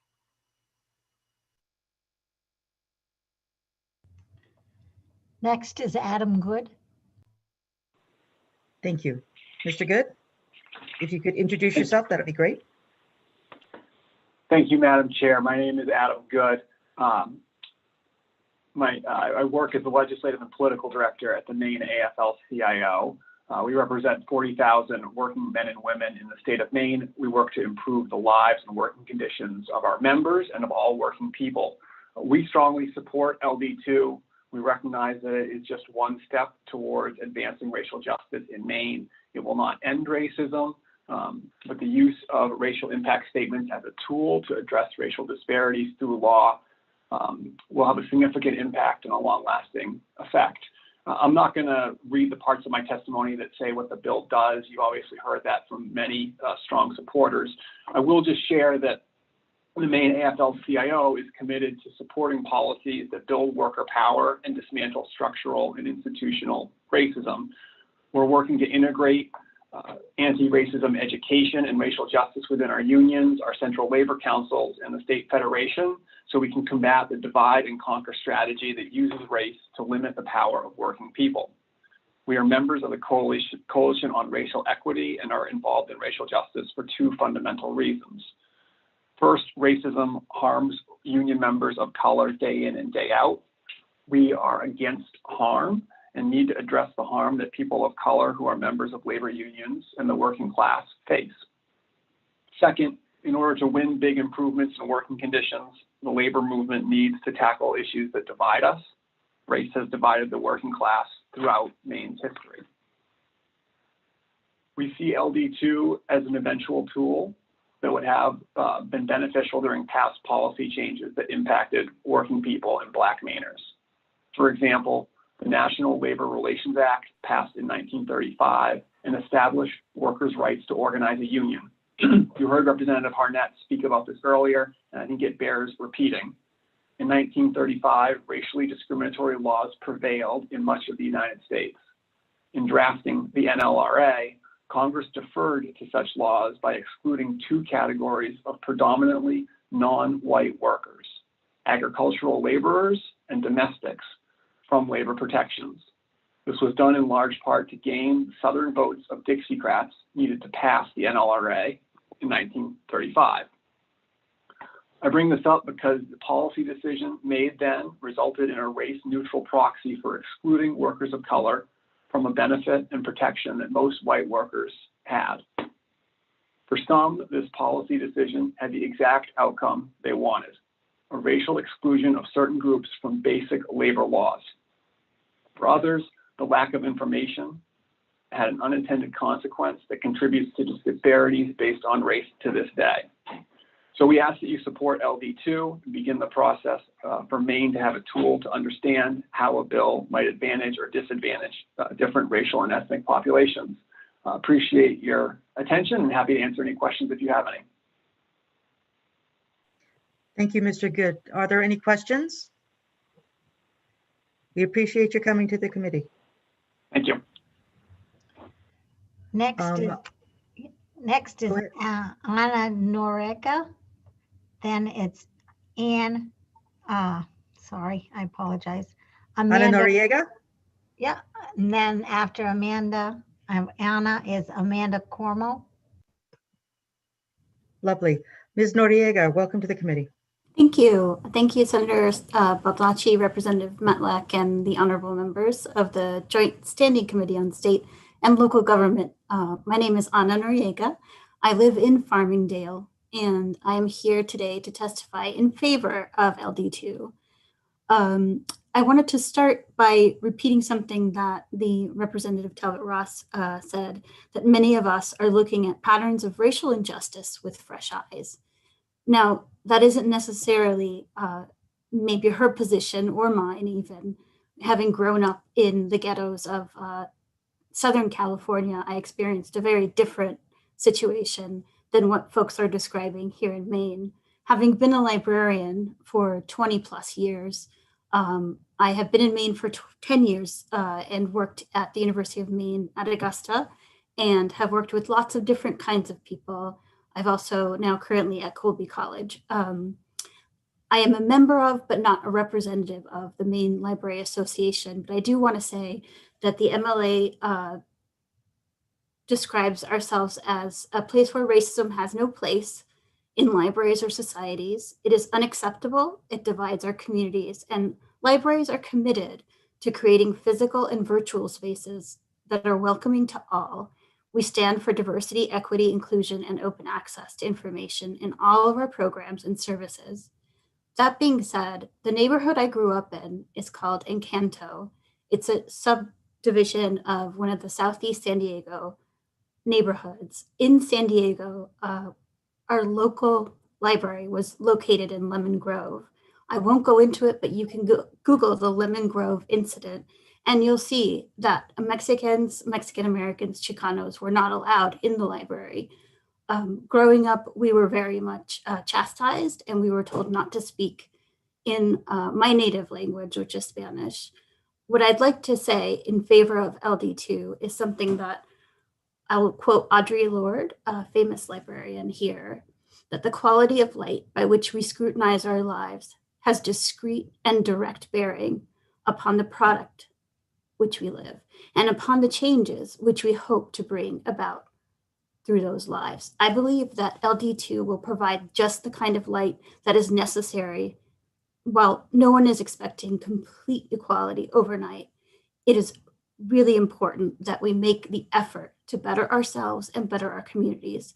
As others have stated, we all agree, we want equity, we want inclusion. No one is against it. So I urge the members of the committee to please consider in your deliberations the importance of this kind of bill and the impact that it would have on communities like mine. Thank you so much for taking the time to allow for the public comment. I really appreciate your time. Have a wonderful day. Representative Matlack, thank you very much for, my screen froze and I was thrown off the internet. So just, we need more broadband up in Bangor, the Bangor Brewer area.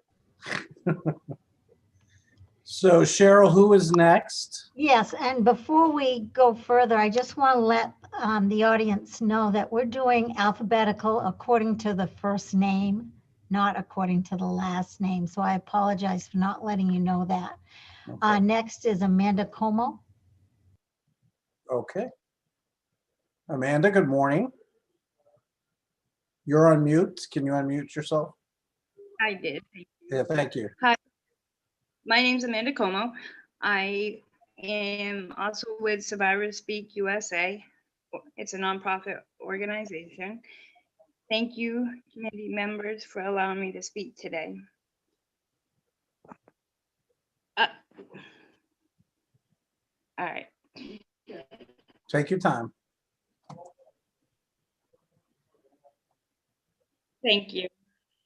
Thank you for your to hear from the public about the LD2 enact to include a racial impact statement.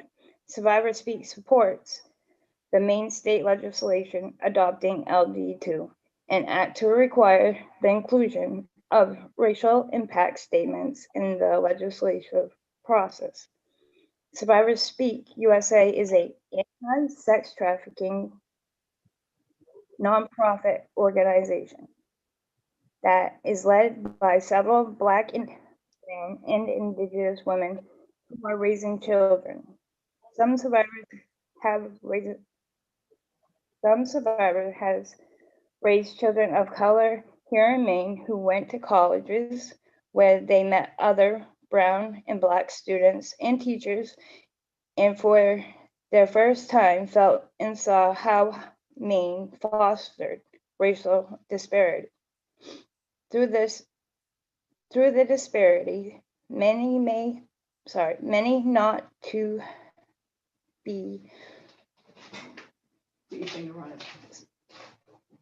One second, my thing is deliberate in organizing recovery from traumatic and substance and finding ways to survive, for survivors to participate in self-care. I've seen firsthand how white survivors access case management that readily assist in gaining needed recovery services, while Black, brown survivors were not readily seen as victims and dismissing the needs of some of those survivors. By deliberately working towards ending the racial disparities in our system, by dismantling the systems that still foster racial exclusion, my future grandchildren may perhaps grow up here in Maine without being excluded and feeling not enough. Thank you. Survivor Speaks urges you to pass LD2 in an act to include a racial impact. Thank you very much, Amanda. I know, appreciate your courage in speaking and speaking out on this important issue. Are there any questions for Amanda? Seeing none, I think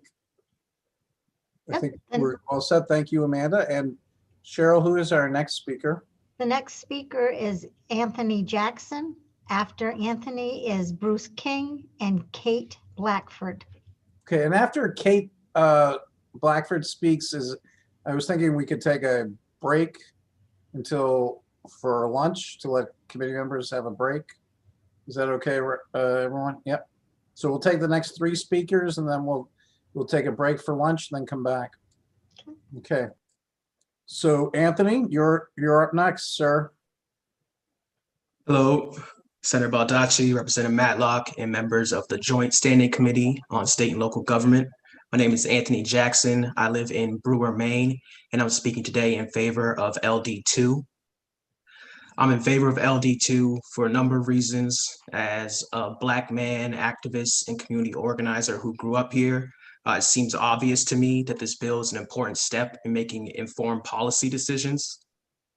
Far too often, Black, Indigenous, and people of color are forgotten, overlooked, and disregarded. Even if unintended, policies that do not consider the impact on these communities can, and will continue to harm them. On a personal level, my most damaging experiences have been from white, uninformed people in power. Because when wielding power, like policymakers do, ignorance leads to destruction.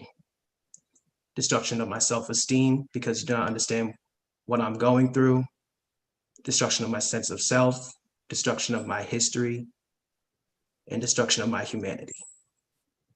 We are here to build a better collective future. Therefore, the same sense of urgency, diligence, and scrutiny that is put into the financial security of the state needs to be applied to the security of our people when implementing policies. And to do that, we need to make the health and the well-being of our BIPOC communities a priority. Having accurate, reliable, and accessible information for their lived experience is one small part in doing that. And in the end, it will take much more. It will take the courage to make changes when presented with new information. It will take real investment of time, resources, and energy. It will take the faith and belief of our communities when we speak of our needs. I'm in favor of LD2 because it provides a path to track our progress and prevent damaging regression based on facts. Especially in these times, we have no room to go backwards. Thank you. Thank you very much, Anthony, for joining us today. And are there any questions from Mr. Jackson? No, thank you, Mr. Jackson. Thank you, Mr. Jackson. Our next speaker is a Bruce King.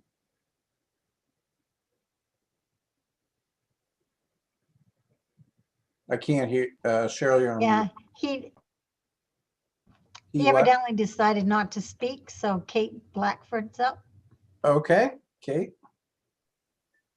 Good morning, Kate. Welcome to State and Local Government. Thank you so much, Senator Baldacci and Representative Matlack and other esteemed members of the State and Local Government Committee. Thank you so much for the chance to testify today. My name is Kate Blackford. I'm the Interim Legislative Director for the Maine People's Alliance. MPA is Maine's largest community action organization with over 32,000 members across our state. And our mission is to create a world where everyone has what they need, contributes what they can, and no one is left behind. MPA strongly supports LD2, which, as you all know from the testimony earlier, will establish or would establish the foundation for systemic evaluation of the racial impacts of our proposed laws. Dismantling systemic racism is a central component of achieving MPA's mission. Maine has a long and broad history of state-sanctioned discrimination and creating systems that prioritize and benefit white people over people of color. We can see the results of those policies in the racial disparities in our health outcomes, educational attainment, criminal justice involvement, worker rights, access to housing, employment history, and wealth accumulation, as so many folks before me have spoken to so beautifully. Before we can target state policies to create racial equity, we must first understand the racial impacts of proposed laws and how they exacerbate or address racial disparities. LD2 creates a path toward that routine analysis of the intended and unintended consequences of proposed legislation, improving lawmaking in the same way that fiscal and environmental impact statements do. The need for this analysis is no clearer than in the racial disparities brought about by local, state, and federal housing policies. In Maine, 76% of white non-Hispanic households own their own home, but only 50% of households of color are homeowners and just 1 in 4 Black Mainers, far below the national average of 42%. Homeownership has historically been a primary driver of generational wealth accumulation for the middle class, meaning that these disparities in homeownership have far-reaching consequences beyond the immediate stability and security associated with homeownership. And these disparities are the direct result of centuries of laws designed to advantage white people, including the federal guidelines underwriting mortgage lending, which led to redlining, to the lack of public investment in non-white neighborhoods, to covenant exclusions for non-white homeowners. And after equal housing protections were put in place, race-neutral laws, meaning the language of the laws do not explicitly mention racial groups, have further entrenched those racial disparities by not actively addressing the consequences of those earlier laws or other ongoing underlying barriers to access. Addressing Maine's racial disparities in housing access will take targeted policies informed by data-driven analysis. For example, one would not think that the assessment process for local property taxes is racially biased, but a recent national study showed that for multiple reasons, Black and Hispanic homeowners pay significantly higher property taxes compared to their white neighbors, given other racial biases on issues like who is likely to win an appeal of their assessment. However, small changes to things like our assessment practices could eliminate much of those disparities, and knowing which changes to make requires data and analysis beyond the tools legislators currently have at their disposal. Without data on the difference in expected outcomes by race, it will also be more challenging to craft regulations to root out and prevent ongoing discrimination, like redlining, which is still actively happening under a different name, and how people of color routinely are charged higher rates for their home mortgages while you hold credit scores constant. Racial impact assessments would be a significant resource for the legislature to better identify opportunities to tailor our housing policies to address racial disparities in our housing systems and work to ensure all Mainers have access to safe, decent, affordable housing. The same is true for so many other areas of state policy, helping Maine dismantle systemic racism and moving us toward a state where we all have what we need, contribute what we can, and no one is left behind. MPA strongly supports LD2, and we urge you to vote ought to pass. And I'm happy to take any questions, and thank you so much for your time. Thank you, Ms. Blackford. That was very well presented. Do we have any questions or comments from Ms. Blackford? No. Okay. Not seeing none. I think I saw, thank you, Ms. Blackford. I think I saw briefly Bruce King appear. I don't know, is he back on or He not? was, and now I don't see him, so. Okay, so I guess that we're going to take a break until, do you want to take a break until 1 or 1:30? I think 1 o'clock will be good. Okay. Just a short break will be fine. Right. And I just want to indicate to the committee and Representative Matlack, I'm going to have to hand you over the chair at around 1:20 or so because I have a commitment on another matter that I have to attend to. And then I have Health and Human Services also is going to have a workshop, a work session. So right. Around 1:20 or so, I'll have to jump off. All right. Okay. Then Thank you. All back at about 1 o'clock. Okay, great. Thank you. Thank you.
Hey, Will, we're on break until 1.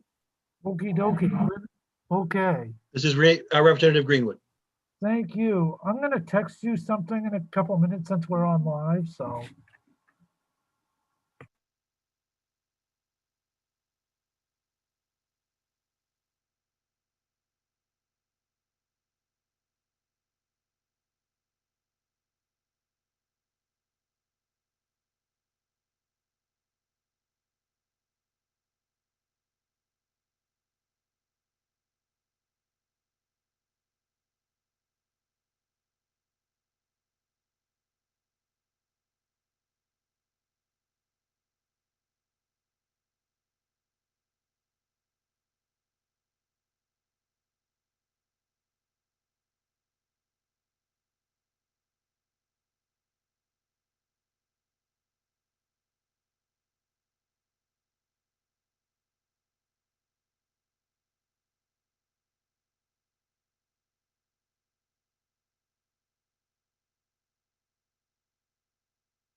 Good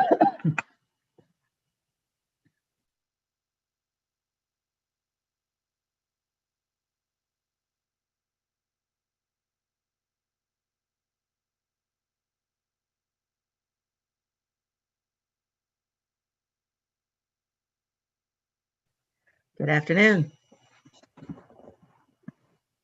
It's going to be a long afternoon, I bet. I think so. Yeah, that's okay. Hope the pup is all set for that. Yes. He's ready to snuggle for the rest of the afternoon. Oh, there you go. Nice.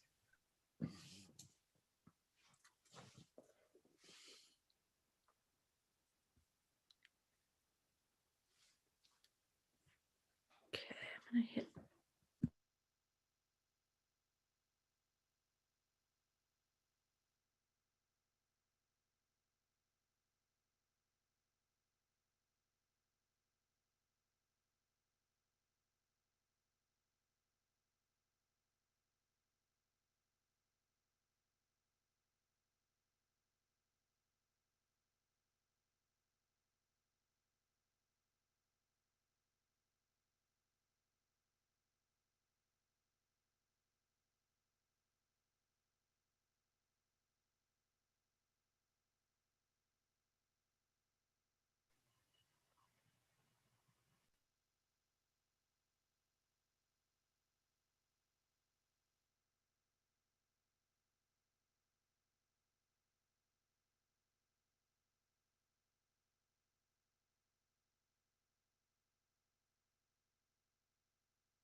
Good afternoon.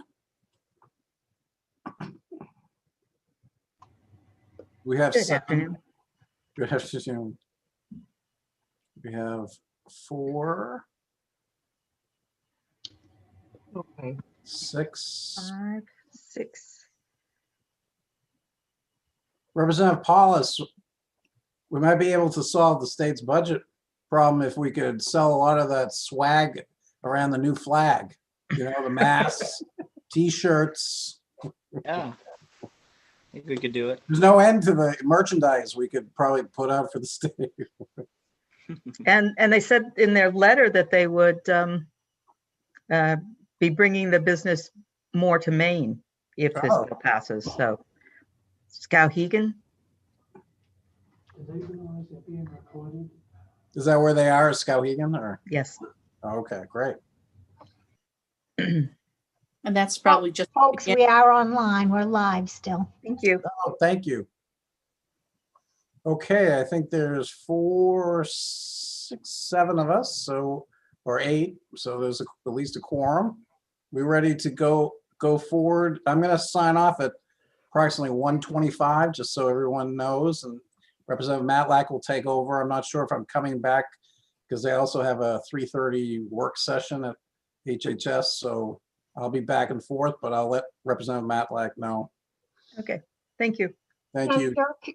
Do we know if Mr. King is back? So Let's just get my video started. Okay. It's Donna. It says that Oh, Cheryl hi, has Donna. to start it.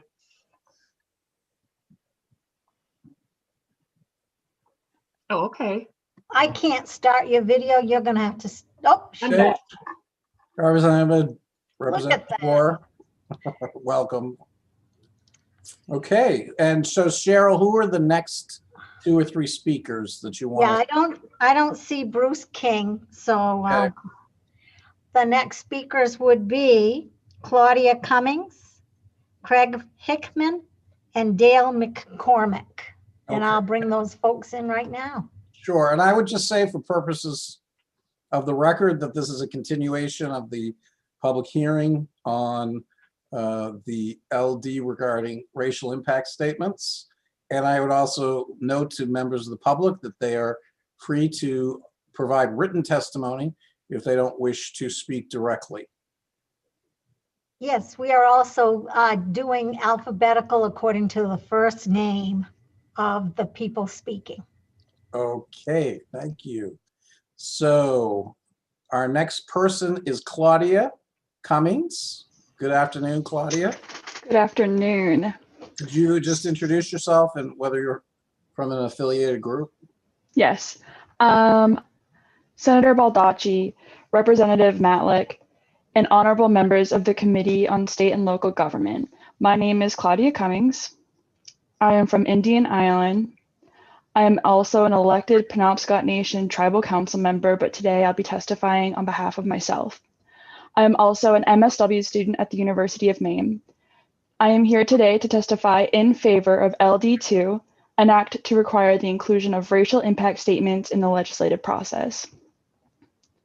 As a 22-year-old, I have already experienced negative outcomes from the legislative process in my personal life and from the lives of those around me. Across the country, we have seen and continue to see unjust and unequal consequences of legislative bills that affect the lives of Black, Brown, and Indigenous people of color. Black and Indigenous people make up a small percentage of Maine's population, yet they are more likely to live below the federal poverty line and are more likely to be incarcerated and have higher chances for complications of COVID-19. Racial impact statements have the ability to address justice for housing, education, economic stability, healthcare, and for the environment. These statements will force Maine legislators to consider how a bill may impact people of color in Maine. Today, I testify to advocate for myself, my community, and my future clients. Today, I am here in support of LD2. Thank you to all members of the Committee on State and Local Government.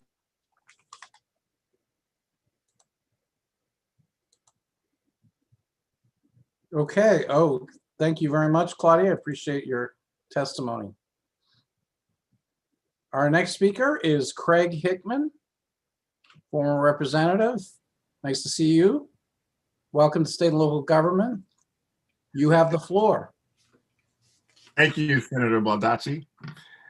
Representative Matlack and other esteemed members of the Joint Standing Committee on State and Local Government. My name is Craig Hickman.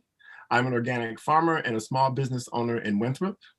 On behalf of the Maine Black Community Development, I Zoom here today to testify in favor of LD2, an act to require the inclusion of racial impact statements in the legislative process.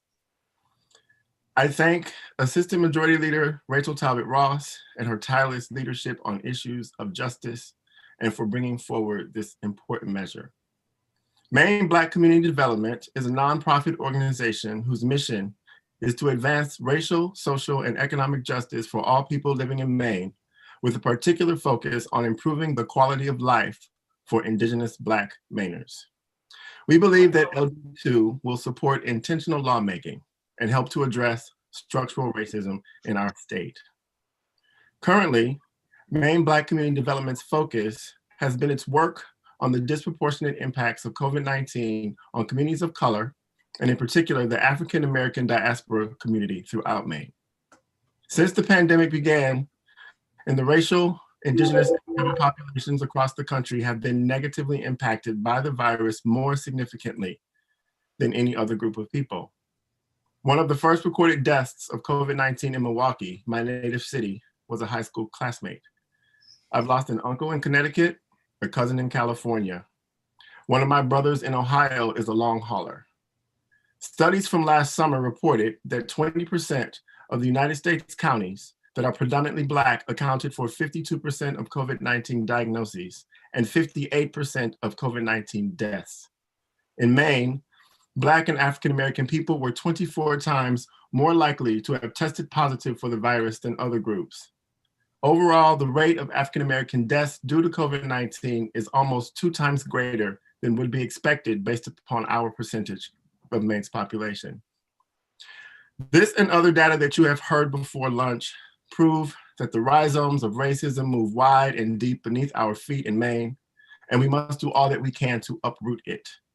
We have to name it, to know it, to fix it. Or as my wise mother was wont to say, we better tell the truth and shame the devil. We know that data is integral to understanding this truth and crucial to crafting legislation that will affect the most vulnerable people in our great state.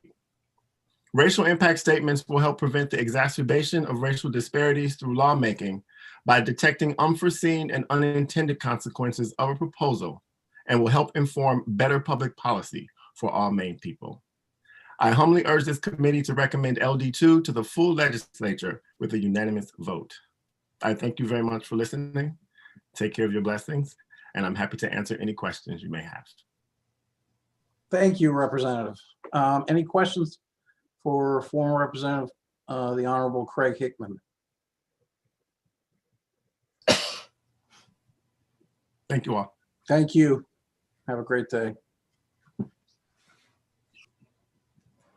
Okay, Cheryl. I think former State Senator Dale McCormick is on deck. Yes. There she is. Welcome to the committee. Thank you, Senator Baldacci. And Representative Matlock and honorable members of the Joint Standing Committee on State and Local Government. My name is Dale McCormick. I live in Augusta, and I'm here today to testify in favor of LD2. My brevity does not reflect a lack of support for this bill, only a respect for your time and the eloquence of the previous speakers. The pandemic has laid bare for us how government actions around food and medical care affect Blacks, Indigenous people, and people of color differently than whites, and the consequences of this disparate impact, their higher rates of COVID-19, have been dire. Tragic for people of color, a threat to the health of all of us, and an unnecessary drag on the Maine economy. When you vote to pass LD2, you will be in good company. Maine's foundations have for many years been examining everything we do through a racial equity lens. And that is true for just about every organization I'm a member of. The Equality Community Center, the United Brotherhood of Carpenters and Joiners, and the Unitarian Universalist Community Church of Augusta, Equality Maine, just to name a few. Please vote to add racial impact note to your legislative toolbox. Thank you. Thank you, Honorable Dale McCormick. Very succinct. And are there any questions for Dale McCormick? Seeing none, I want to thank you for coming before the committee. Thank you. Good to see you. Good to see you. Our next three would be Dan Moran, Don Adams, and Dee Dee Clark. Okay, great. Mr. Moran? Hi, and good afternoon. The Honorable Joe Baldacci, Chair, and the Honorable Ann Matlack, Chair, and members of the Joint Standing Committee on State and Local Government. My name is Dan Moran, Director of Communications and Government Affairs for the Maine Medical Association. I've worked for them since last January. It's the state's largest professional physician organization, representing more than 4,300 physicians, residents, and medical students. We all know what the bill summary describes. What we wanted to say this afternoon is that we support LD2. The COVID pandemic and the civil unrest in 2020 has justifiably generated calls to re-examine race in America and the systemic structures that allow unequal treatment. Our physicians have been witnessing a deadly pandemic from the front lines. It's a pandemic that many of you know disproportionately is claiming the lives of minority patients. Hopefully the pandemic will soon be under control and physicians can better focus on their role to fight existing health disparities in Maine. Back in the summer, the Maine Medical Association Board of Directors released a statement on systemic racism in response to the social unrest over high-profile violent police interactions. There's a link to our statement in my testimony. And the MMA developed a committee on race, ethnicity, and healthcare disparities in late 2020. There was a conscious effort to proactively reach out to leaders of underrepresented groups for the committee. There's a 13-member committee, and it's the only committee as part of the MMA that includes non-physician members because we felt it was important as a predominantly white male organization that a majority of the committee come from underrepresented demographics, and they include the health director from the Passamaquoddy Health Center, the executive director of the New Mainers Public Health Initiative in Lewiston, and the vice president of the National Medical Association Maine chapter. Now, the National Medical Association is different than the American Medical Association, as the NMA promotes the collective interests of physicians and patients of African descent. We wanted to ensure that there would be a structure from which our predominantly white male membership would hear about the experiences from underrepresented groups and get their advice on how to best address the important issues they face every day of their lives, rather than having a majority figure out what we think needs to be addressed. There's certainly no shortage of studies that show deep-rooted disparities and racial inequities that keep underrepresented groups from accessing healthcare. And Maine's healthcare system must achieve more equitable healthcare access and outcomes. It's why we tagged LD2 right away, because we think legislative impact statements, racial impact statements for policies that are proposed by the legislature will be beneficial. We've heard many times the term "one more tool." I would stress that the bill outlines that it's an option for your committees, not a mandate. And we were appreciative to hear Representative Talbot Ross indicate that there's a possible amendment to use existing data so as not to provide more work for understaffed agencies. It's what legislators can use to help you make better decisions on behalf of your constituents, especially Black, Hispanic, Indigenous people, and other underrepresented groups. It's for those reasons the Maine Medical Association supports LD2.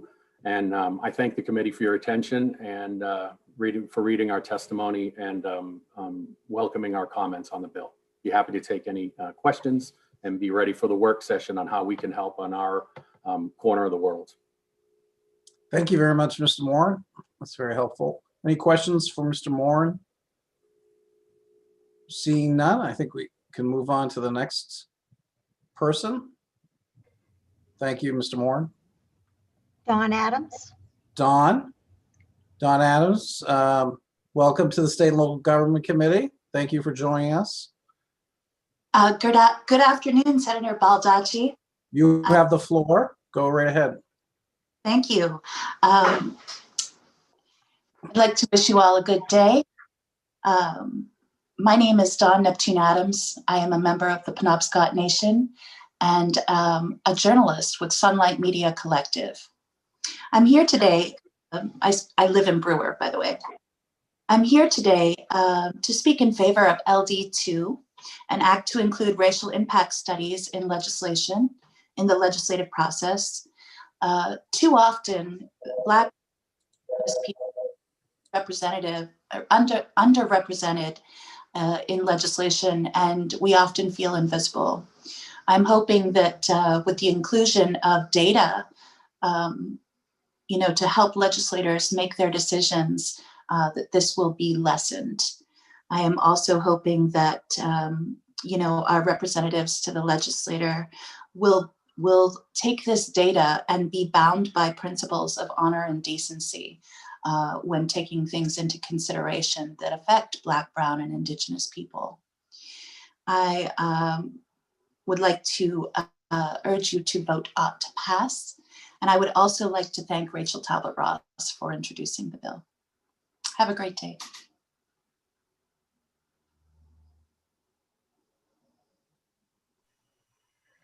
Thank you, Ms. Adams. I appreciate your testimony. Are there any questions for Ms. Adams? Seeing none, thank you very much. Next is Dee Clark.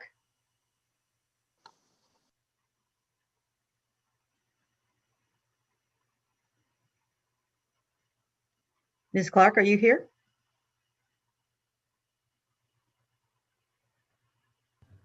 After Dee Clark is Grace Levitt, if you'd like to take Grace next. Certainly. Ms. Levitt? Thank you. Senator Baldacci, Representative Matlack, and esteemed members of the Committee on State and Local Government. My name is Grace Levitt. I am a Spanish teacher on leave, serving as president of the Maine Education Association. We have nearly 24,000 members, faculty and staff, pre-K through 12 schools, our institutions of higher learning, as well as many dedicated retirees. I'm speaking on behalf of these members in support of LD2. Two of our association's core values are equal opportunity and a just society. As educators, we endeavor to provide our students, all of our students, with the education they need and deserve to reach their potential. MEA believes in the worth, dignity, and equality of every individual in our diverse society. These values are not only central to our system of public education, they are essential to our democracy. As educators, we've dealt with many instances where the implementation of a new initiative was meant to improve a current situation, but ended up having an impact that was not foreseen and was not intended. With over 43 years in the classroom, I've seen this happen numerous times. The MEA, as well as our affiliate, the National Education Association, has for a long time been cognizant of the inequities in our public schools. We've been working to address these and will continue to do all we can to advocate for a great public school for each and every student. Educators and school districts have worked to try to fill gaps that exist, even providing such basics as meals, backpacks of food on the weekends, so that students can focus on learning. Educators purchase school supplies with their own funds and help to provide clothing even for students who are in need. We also are providing training for educators to help ensure that we all are understanding that we can and must do more to address social and racial inequities in our classrooms, schools, campuses, and communities. This is a priority of both MEA and NEA and will continue to be going forward. As others have mentioned, the pandemic has made these inequities in our schools and in our society much more visible to many more members of our communities.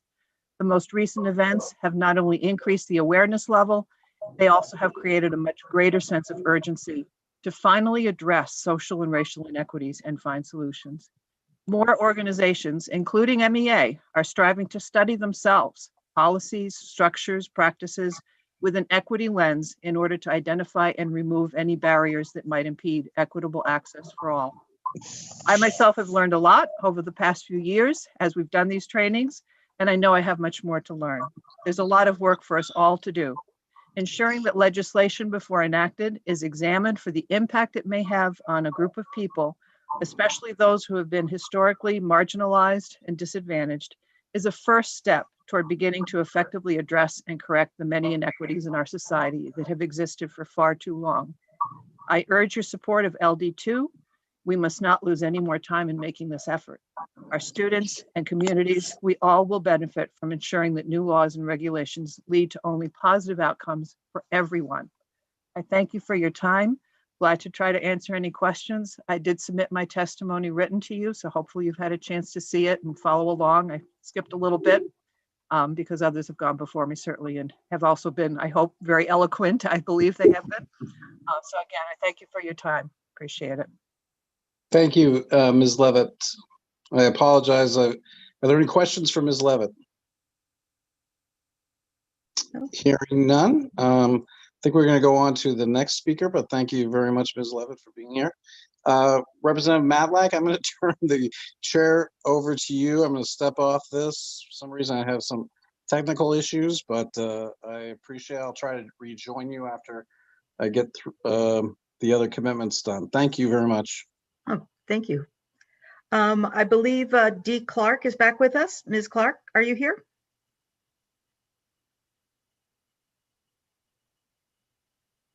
Dee Clark?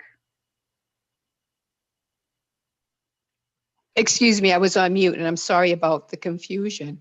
I am present and I'm grateful that my voice is being heard. However, my colleague from Survivors Speak USA has read Survivors Speak's testimony.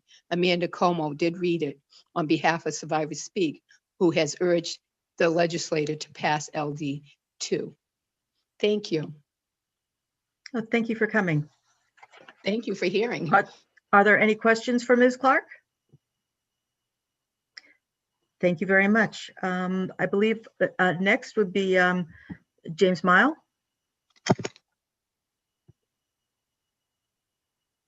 Mr. Mile, there you are. Hi, sorry, wasn't quite aware. So hopefully my children in my background won't be too distracting for this.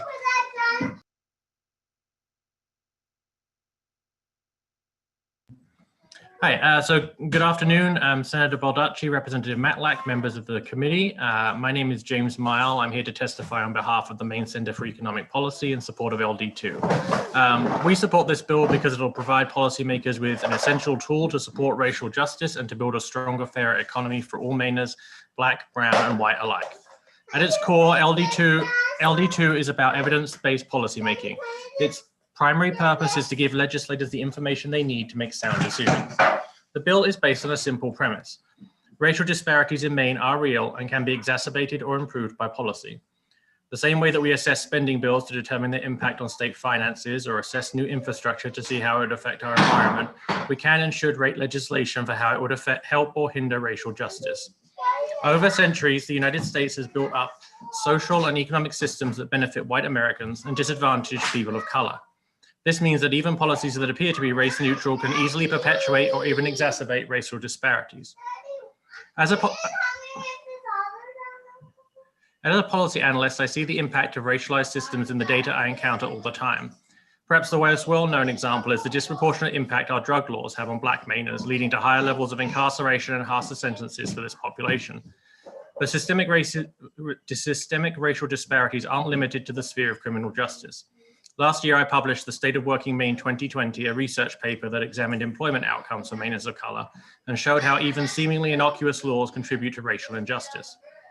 For example, the structure of Maine's wage and hour laws exempts certain occupations from overtime or minimum wage protections, occupations that are more likely to be held by people of color. On the other side of the ledger, it's important to know which bills can help to close the gaps between white Mainers and Mainers of color. In my role as a commissioner on the Permanent Commission on Racial, Indigenous, and Maine tribal populations, I worked with several dozen legislators this summer to evaluate bills on the 130th legislature that would address systemic racism in our state. The aim with LD2 is to make similar process of racial impact analysis part of the routine work of the legislature. If passed, it will empower legislators with a fuller understanding of the bills you consider. As a policy analyst, I do a fair amount of work looking at the impact of laws after implementation, but you shouldn't have to rely on folks like me doing research after the fact. Being able to draw on this sort of analysis before bills are passed would make a huge difference in avoiding harm and promoting equity. I would urge you to vote ought to pass on LD2, and please feel free to reach out to me if you have any additional questions. Thank you, Mr. Mile. I appreciate your children's help. They're always willing to chime in with something. Good. Do we have any questions for Mr. Mile today? Thank you very much for coming to speak to us today, sir. Next on our list is Jane Field.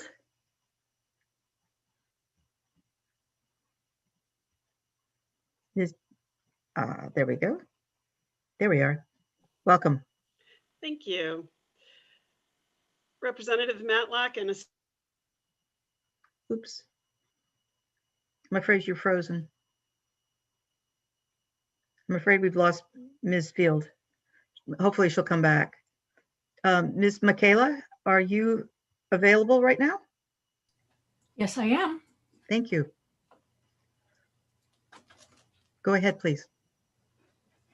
Representative Matlack and distinguished members of the Committee on State and Local Government, thank you for the opportunity to testify in favor of LD2. My name is Jane Makala and I'm a resident of Falmouth.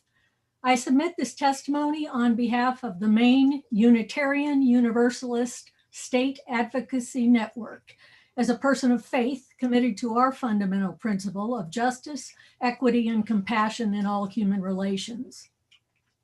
I'm proud to add the voice of our 600-member organization in support of this legislation to make sure our future laws neither perpetuate past racial disparities nor plant the seeds for new ones.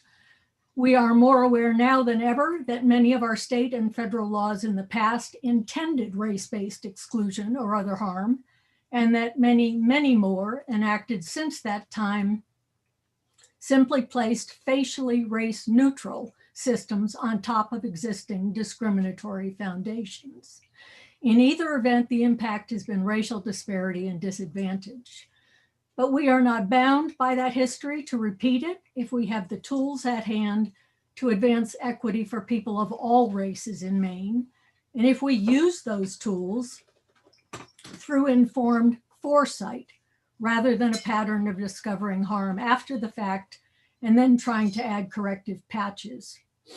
Effective application of such foresight takes objective, reliable, and data-based analysis. Precisely what LD2 offers. We applaud the drafters of this bill for their measured approach to finding a methodology that will work best for Maine and to testing it through a pilot program before full implementation.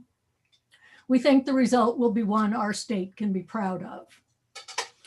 The Reverend Dr. Martin Luther King Jr. was actually paraphrasing a New England abolitionist minister of our Unitarian faith when he said that the arc of the moral universe is long, but it bends toward justice.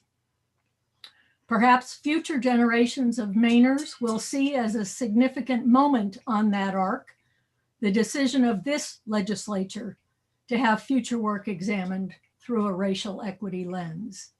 Thank you. Thank you, Ms. Makala. Are there any questions? Thank you for coming. Ms. Field again. Welcome. You. Thank you, Representative Matlack. Esteemed members of the committee, my name is Reverend Jane Field, and I'm the Executive Director of the Maine Council of Churches, with its 7 Protestant member denominations representing 437 local churches and 55,000 parishioners. We support passage of LD2. We are deeply grateful for the work of the Permanent Commission led by Representative Talbot Ross. When our board met with Commissioner Reverend Kenneth Lewis to learn about their work, one of the key takeaways was the importance of analyzing racial impact as bills are in the Maine legislative process, not after they're drafted. And that's what LD2 would ensure happens. This isn't a partisan issue. It's not about legislators or bills they sponsor being overtly, intentionally racist. The truth is, even bills crafted with the best of intentions often have unforeseen consequences that end up doing more harm to communities of color than good. Let's not forget, after all, what we say about where the road leads to that's paved with good intentions. Analyzing the racial impact of bills as they are drafted would help minimize or even eliminate unintended negative consequences for Maine's communities of color. It would help our legislature to produce better, more effective, more just policies and laws. And I know that's a goal we all share. I'm here today because of what we as people of faith believe, that every person is created in the image of God and deserves respect and justice, that we're called by God to build a society where everyone is safe, respected, and can share in a true democracy, that we mustn't look away or shudder in silence when racism, whether it's individual or systemic, intended or unintended, explicit or implicit, denies this to people of color. Now, you may think this means we're soft-hearted, and we are, actually proudly so, but we're not soft-headed. We believe in achieving the goals we value through good public policy based on hard data. Before I went to seminary to get this little fashion accessory I'm wearing around my neck, I actually got a master's degree from Princeton University School of Public Policy. So I have been trained to value the importance of data-driven policymaking. And LD2 would move Maine into the lead on crafting smart, effective database laws and policies that don't perpetuate racial inequities. That's the kind of leader Maine should be, not one who leads the nation in racial disparities of COVID cases or where poverty rates for Mainers of color are 3 times those of white Mainers. We can do better. We must do better. And LD2 is an effective tool for you as legislators to ensure that we do. So the Maine Council of Churches urges you vote ought to pass on LD2. Thank you. Thank you, Reverend Field. Are there any questions? Seeing none, thank you for coming to us. I believe the next up is Jerry Marks. Jerry Marks. Mr. Marks, welcome. Thank you. Dear Senator Baldacci, Representative Matlack, and other honorable members of the Joint Standing Committee on State and Local Government.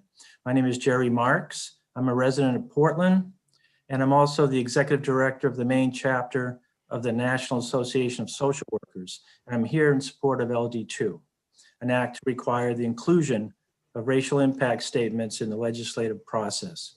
There are over 5,000 licensed social workers in Maine, making social workers the largest group of professionals in our state who provide behavioral health services to residents of Maine communities. That's not to mention the thousands of people who receive our services to meet basic human needs. We support this bill because we have witnessed, if not experienced, the racial inequities created either unknowingly or knowingly by various institutions in our state. There are many factors. They come in many forms: poverty, low wages, seasonal employment, shortages of healthcare, to name a few. The COVID pandemic has dangerously highlighted these structural inequities where racial minorities have a higher prevalence of contracting COVID and are dying at a higher rate than other groups in the state. For example, African Americans represent a little over 1% of the Maine population, but constitute 6% of Maine COVID cases, 12% of the Maine prison population, and 20% of the Maine's homeless population. I'll mention, given the faith-based background of the last two speakers, that I used to run an organization years ago in Portland that was housed in Preble Chapel. It was a Unitarian Universalist outreach organization, and we rented space in our basement to the homeless. So every day I got to see this population in Maine and witnessed firsthand the racial disparities among that population. So my understanding is that this bill sets up a process for piloting the use of racial impact statements in Maine during 2022. And then based upon this experience, recommendations will be made for the full implementation in 2023. Other states, as has been mentioned today, use racial impact statements in their processes. Connecticut, New Jersey, Oregon, Florida are among them. Racial impact statements represent a tool, simply put, for better policy making. For these reasons, social workers in Maine strongly support this bill. We encourage all committee members to vote yes on LD2. And I'd be happy to answer any questions. Thank you, Mr. Marks. Do we have any questions for him? Thank you for coming, sir. You're welcome. Joanne Bautista. Good morning, Representative Matlack and distinguished members of the committee. My name is Joanne Bautista, and I am the Advocacy Director at Purple Street, which is a human services anti-poverty agency with over a dozen programs and services provided across the state. I speak today in support of LD2. Leading up to and throughout the history of our country, racism has inflicted irrevocable wounds on ethnic, indigenous, and tribal communities and populations. If Maine endeavors to put an end to these injustices, we must eliminate structural racism from our lawmaking and stop operating under laws and policies that do not consider racial disparities. The inclusion of racial impact statements is an important step forward toward this critical goal. At Purple Street, as a human services agency providing support and services to people experiencing poverty, we see firsthand the impacts of structural inequality and discriminatory policies. A recent calculation of people accessing services in 10 Purple Street programs showed that 22% are Black, Indigenous, or people of color, which is more than 3 times the percentage of Black, Indigenous, and people of color in the entire state. This blatant disparity has only been exacerbated in light of COVID-19. According to a June 2020 Portland Press Herald article, Maine had the country's largest racial disparity in coronavirus cases, showing that Black communities were contracting COVID-19 at a rate that was more than 20 times that of white residents. In accordance with this startling statistic, at our temporary shelter providing quarantine for people who have tested positive for coronavirus, 37% of guests identified as Black, Indigenous, or people of color. A majority of these individuals are frontline caretakers whose profession requires daily risk to health and safety. For Maine to embrace diversity and be a truly welcoming home for all, and for all Mainers to have the opportunity and hope they deserve, we must adapt and refine our approach to law and policy making. Thank you for your time, and I'm happy to answer any questions you may have. Thank you very much. Are there any questions for Ms. Bautista? Thank you for coming to talk with us. Next, Joby Thoyalil.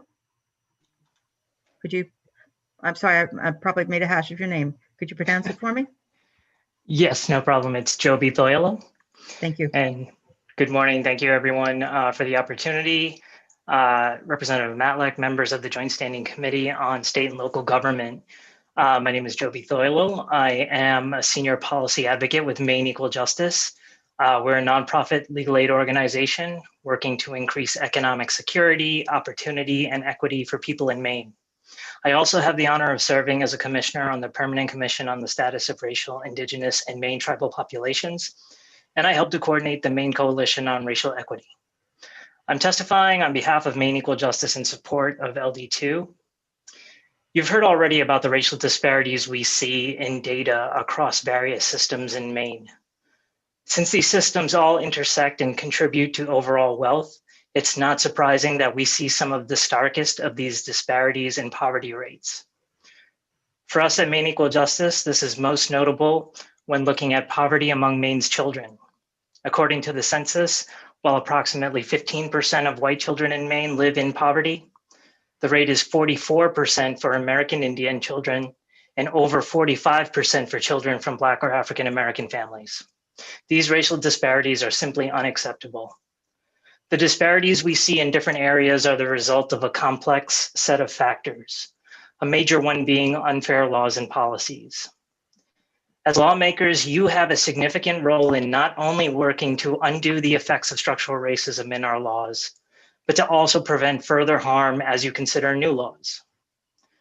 Furthermore, you have the opportunity to be proactive with policies that intentionally work to reduce disparities. The stark racial disparities in child poverty in our state won't begin to change until we craft laws that explicitly target those disparities.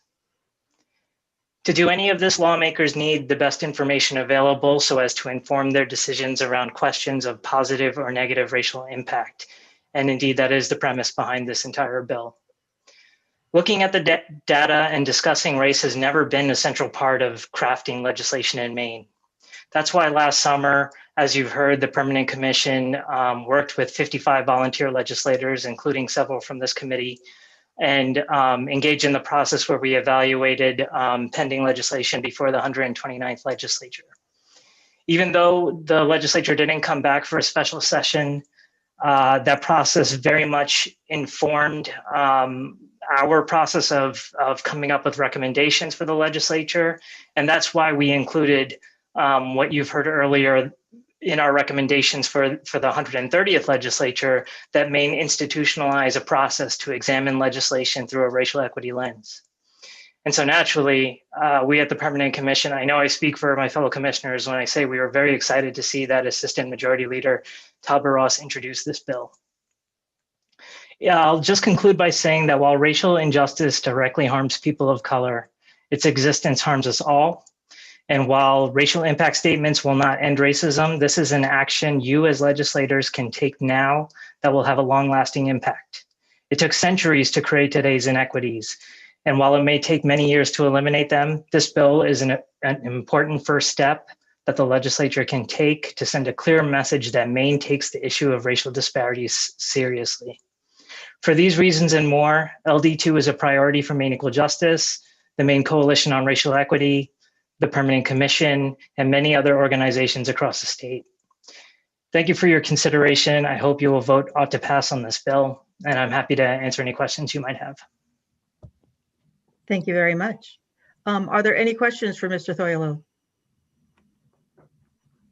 Thank you for coming to talk with us, sir.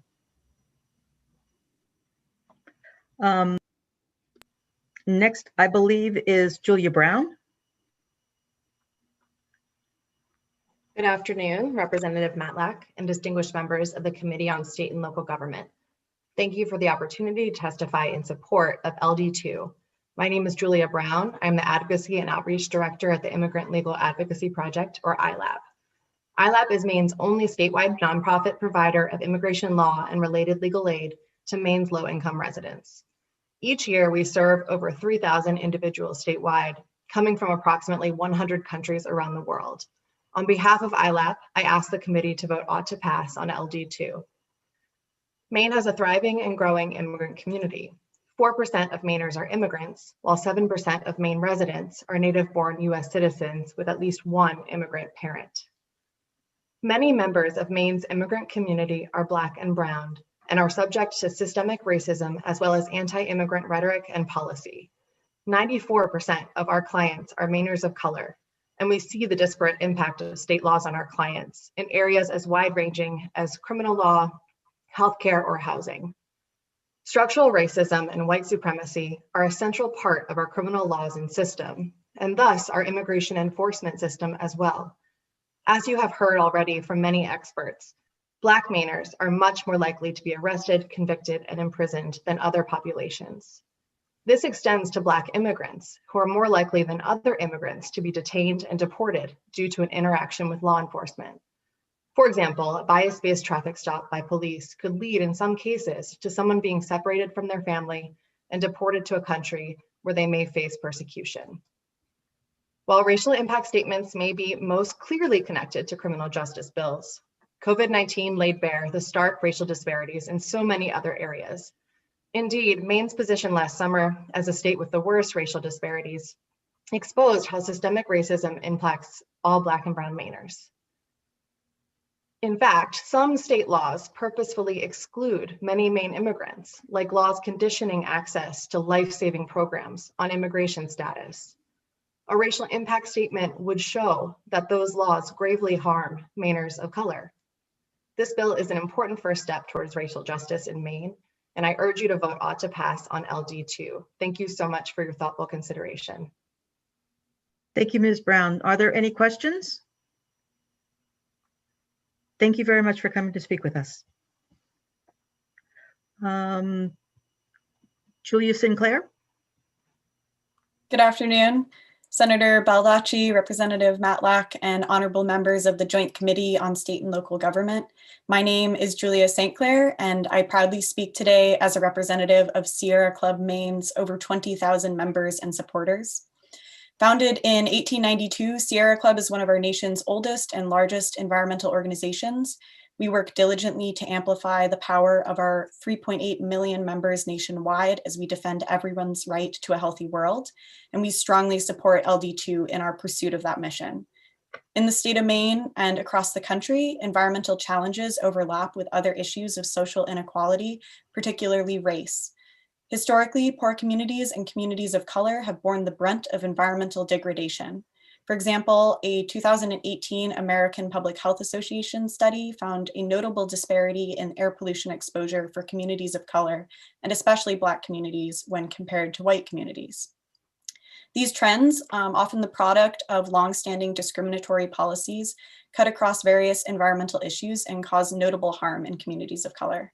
For these reasons, the Sierra Club as an environmental organization must speak out when any opportunity arises to better assess the racial impacts of legislation. In Maine, we can see this very injustice in action on the Penobscot River.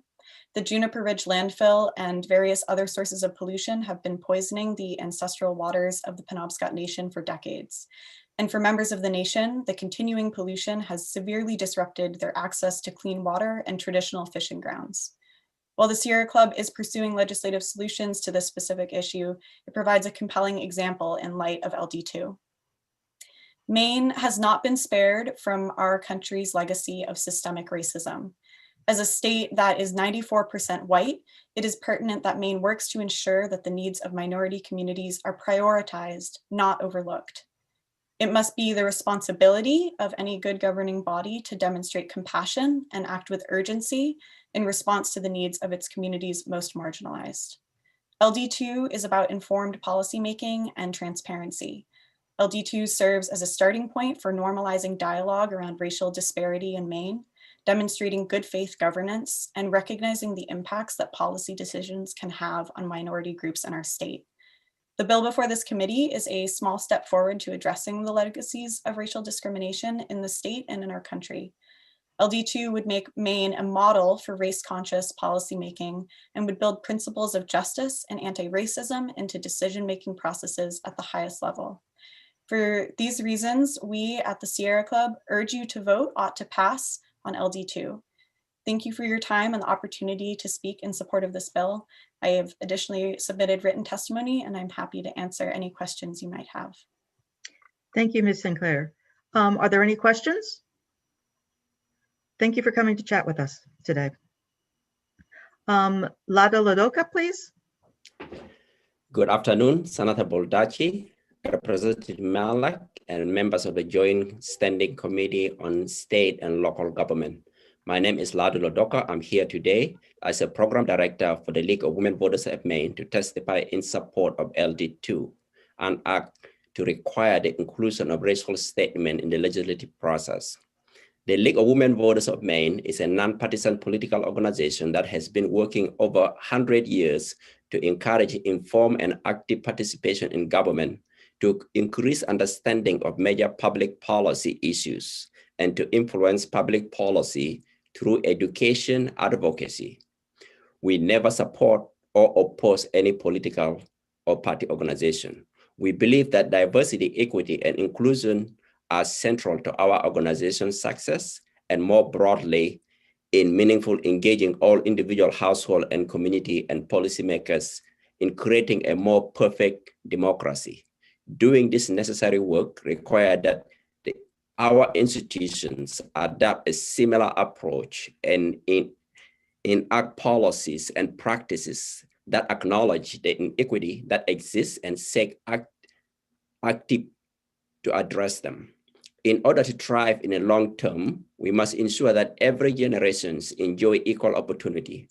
And to do that, we must address the significant barriers that hold back, impede, and frustrate Black, Indigenous, and people of color in Maine.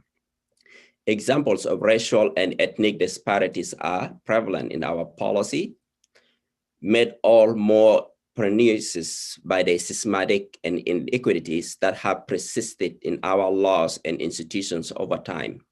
Let me offer a couple examples.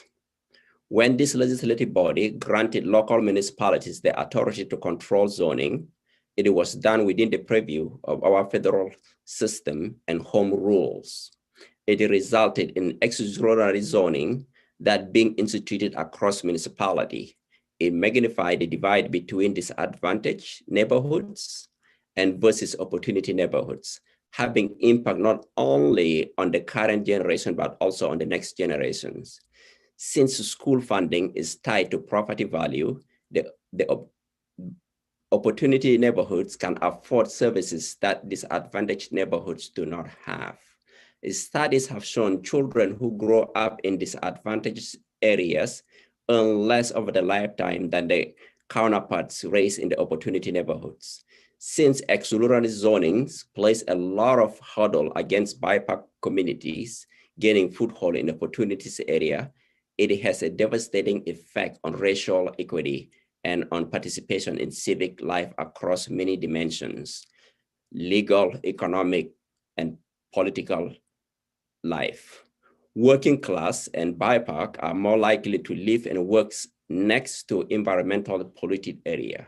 Now we know that if such decisions were made with a due consideration to each effect on racial minorities and commitment to equal protection and opportunity, the results might have been different. We know that voting laws can have racial disparities impact too. The research has consistently shown that eligible voters in BIPOC communities tend to lack identification documents required by these laws at a higher rate than general population. It has also shown that these laws decrease voters' turnout, particularly for BIPOC community. Racial impact statement could help lawmakers be fully informed of this impact, provide them with the necessary data while considering voting legislations. Too often, we fail to address problem by observing that the hindsight is 20/20. It's time to acknowledge that these racial disparities that persist today are the results of decisions made years throughout our history. The problem are systematic and demand affirmative steps that raise awareness and give lawmakers the meaning to fully consider the probability and consequences of their actions. Racial impact statements offer legislators foresight into effect that might not be obvious at the first glance. Racial impact statement is necessary and valuable tool for policymakers to ensure that they have a better understanding of the legislative process in our communities, and in particular in disadvantaged communities which have long experienced the harm impact of systematic racism and economic oppression. The League encourages this committee to take the critical step to bring greater equity to our laws and process, and voting ought to pass. Thank you for the opportunity, and I will take any questions. Thank you, Mr. Ladoka. Are there any questions this afternoon? We appreciate your coming to talk with us this afternoon. Next, we have Lanny Graham.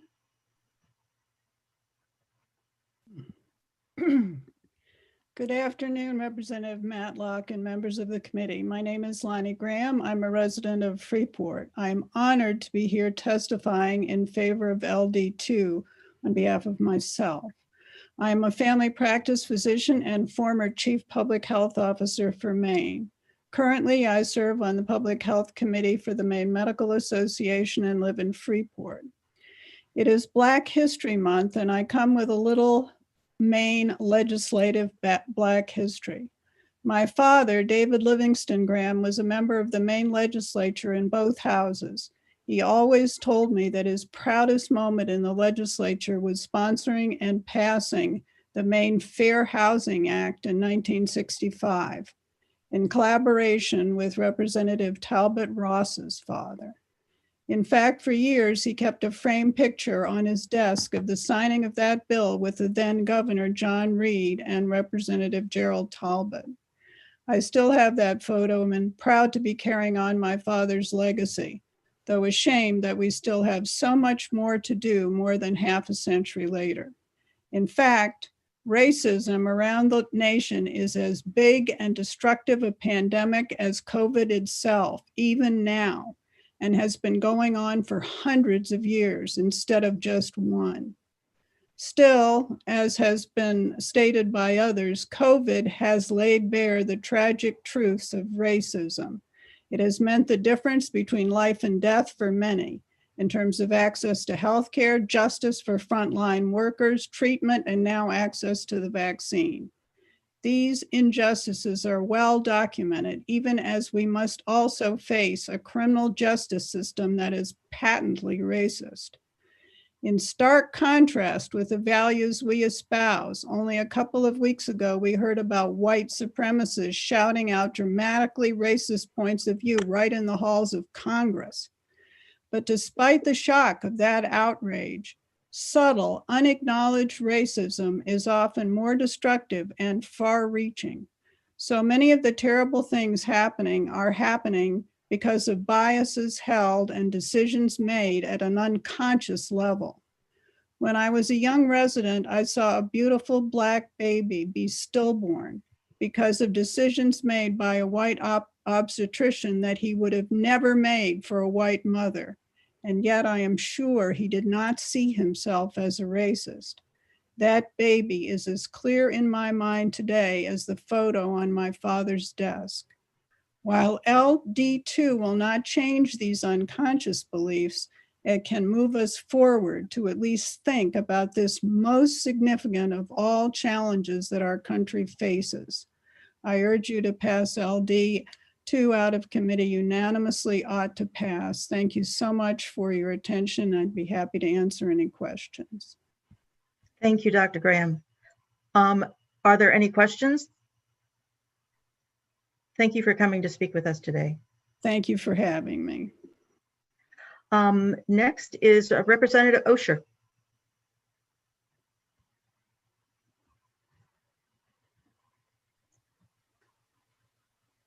There you are. Hello. Senator Baldacci, Representative, and members of the Joint Standing Committee on State and Local Government. I am Representative Lori Osher from District 123. I represent the majority of Orono. Thank you for the opportunity to submit testimony in support of LD2, an act to require the inclusion of racial impact statements in the legislative process. I also want to thank Representative Rachel Talbot Ross for introducing this very important bill. Centuries of institutional instructional racism in America and Maine have created inequalities that are encoded in state policies and practices. This results in laws and rules that differentially and detrimentally impact Black people and members of other racialized and disenfranchised communities. While this may not have always been by design, the impacts are significant, whatever the intent. Racial impact statements are a tool that give lawmakers the ability to assess whether legislation disproportionately or negatively impacts Black people and members of other racialized and disenfranchised communities. Ibram X. Kendi, in his book, How to Be an Anti-Racist, tells us that to be an anti-racist is to challenge the racist policies that plague racialized ethnic groups across the world. To be anti-racist, he says, is to view the inequalities between all racialized ethnic groups as a problem of policy. So as policymakers, that's where we step in. Maine, we, the policymakers of Maine, needs racial impact statements as a tool to evaluate proposed policies to determine if they will negatively impact Black people and members of other racialized and disenfranchised communities. In doing so, we will be able to begin the process of creating anti-racist policies in our state. As a Jew, I draw from the teachings of wise philosophers from my predecessors to guide my actions. Pirkei Avot, which is generally translated as the ethics of our fathers, tells us, you are not obligated to complete the work, but neither are you free to neither are you free to desist from it. I urge you to support the creation of racial impact statements because there is so much work to be done. I request that you vote in favor of LD2. Thank you very much for this time, and I'll take any questions. Thank you, Representative Osher. Are there any questions? Thank you for coming to visit with us today. Next on our list, Mali Obamsawin. Good afternoon. Hi, thank you. Senator Baldacci, Representative Matlack, and members of the Joint Standing Committee on State and Local Government. My name is Malayaket Obamsawin. I'm from Farmington and a citizen of the Abenaki First Nation. I'm a musician, Indigenous rights and racial and environmental justice activist, educator, writer, and I work for the organization Racial Equity and Justice based in Bangor. I'm here today to testify in favor of LD2. Every single decision that is made by the government at every level has a racial impact. It is only through willful disregard or the privilege of ignorance that this reality becomes obscured to some legislators.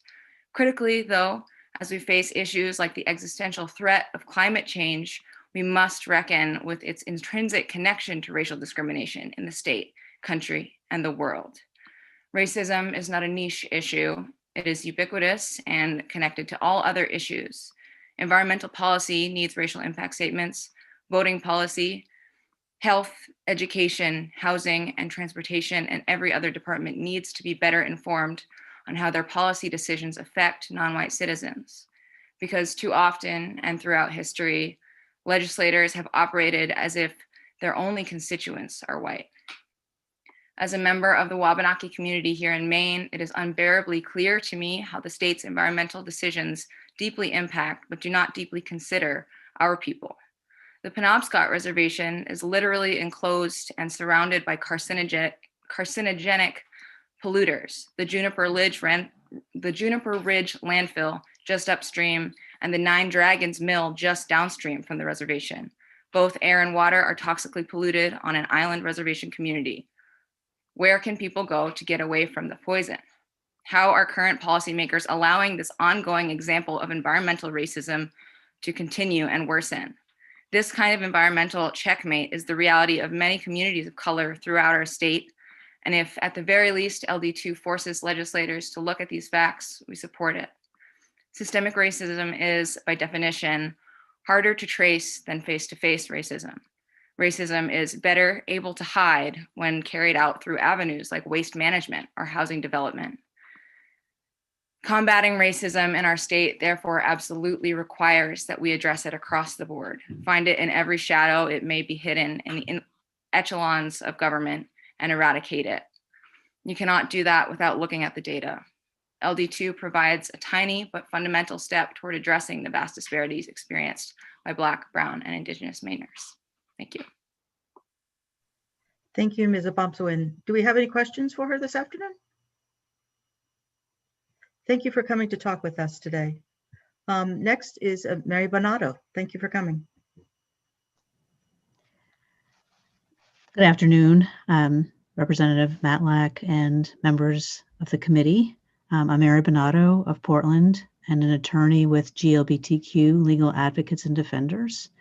And along with Equality Maine, GLSEN Southern Maine, Maine Transnet, Portland Outright, Healthy Communities of the Augusta area, and I think I got them all. We all strongly support LD2. And like the Secretary of State, we come at this in part from first principles. Under our constitutions, we all come before our government as equals. That is a promise and an assurance. And it has implications for lawmaking, both equitable treatment under laws and intent and an impact. And we're here because, as you've been hearing all day, there's just way too much data in so many systems about racial disparities. We care about all of that. And like others that you've heard today, we see LD2 as a tool to make lawmaking more effective, more targeted, to allow for better resource allocation, to make it more equitable. And it's obviously a logical outgrowth of the incredible work done by the Permanent Commission on Racial, Indigenous, and Tribal Populations. So we're fans, but more than that, we see this as a tool for supporting Maine's greatest treasure, which is our people here. We think the tool, of course, would also allow us to identify, you as legislators to identify unintended effects of laws, and to actually have information that will allow you to conduct analyses to reverse racial disparities. So we wanted to also just talk about data for a minute and start with some experience from the LGBTQ community, which is, like we all know as people, right, that how much work matters to people, how much it matters for their dignity, how much it matters for their place in the community, ability to support themselves and their families. And the LGBTQ community in the last number of decades has worked really hard to get anti-discrimination protections in the Human Rights Act, which was achieved in 2005. But what the community also knows is that if you compare white LGBTQ Mainers and white and non-white LGBTQ Mainers, there's a difference in job opportunities. And that is painful and that is not okay. And, you know, just I saw Mr. Miles speak from Maine Center Economic Policy, and that report that he referenced is a gold mine, State of Working Maine 2020, incredibly nuanced analysis, very detailed, but it points to, among other things, some really important disparities. And I also found something from the Economic Policy Institute that talks about working disparities on race lines in a symposium that the Federal Reserve had just in November. And someone from the Economic Policy Institute gave a speech where she was able to document painfully clearly, and as she put it, skin color is statistically correlated with one's likelihood of being employed or how much they are paid for their labor. And MESUP's report documents that same thing here in Maine, and specifically that Mainers of color, Black Mainers, are twice as likely to be unemployed as white Mainers, even when you control for other factors that normally affect hiring. And then there are wage gaps. And there was some different, the MESEP and the Federal Reserve Report went into different details, but the bottom line is that there are very significant wage gaps that obviously affect your ability to support yourself and support your family and be active and supporting in your community. So we are, you were concerned about all of the disparities that have been mentioned today, but we just find these, the state of affairs to be contradictory to those first principles, really harmful to Black, Indigenous, Latinx, and other people of color in our state. And not only hurting them, but really hurting all of us, because our communities can only be stronger when we are all stronger. So we strongly encourage this committee to vote ought to pass. And thank you very much for your consideration. Thank you, Ms. Bonato. Are there any questions this afternoon? Thank you for coming by and speaking with us. Thank you so much. Megan Sway. Hi, good afternoon, Representative Matlack and distinguished members of the committee. My name is Megan Sway, and I am the Policy Director at the ACLU of Maine. I'm here today on behalf of our Executive Director, Allison B.A., who wanted to be here but was pulled away.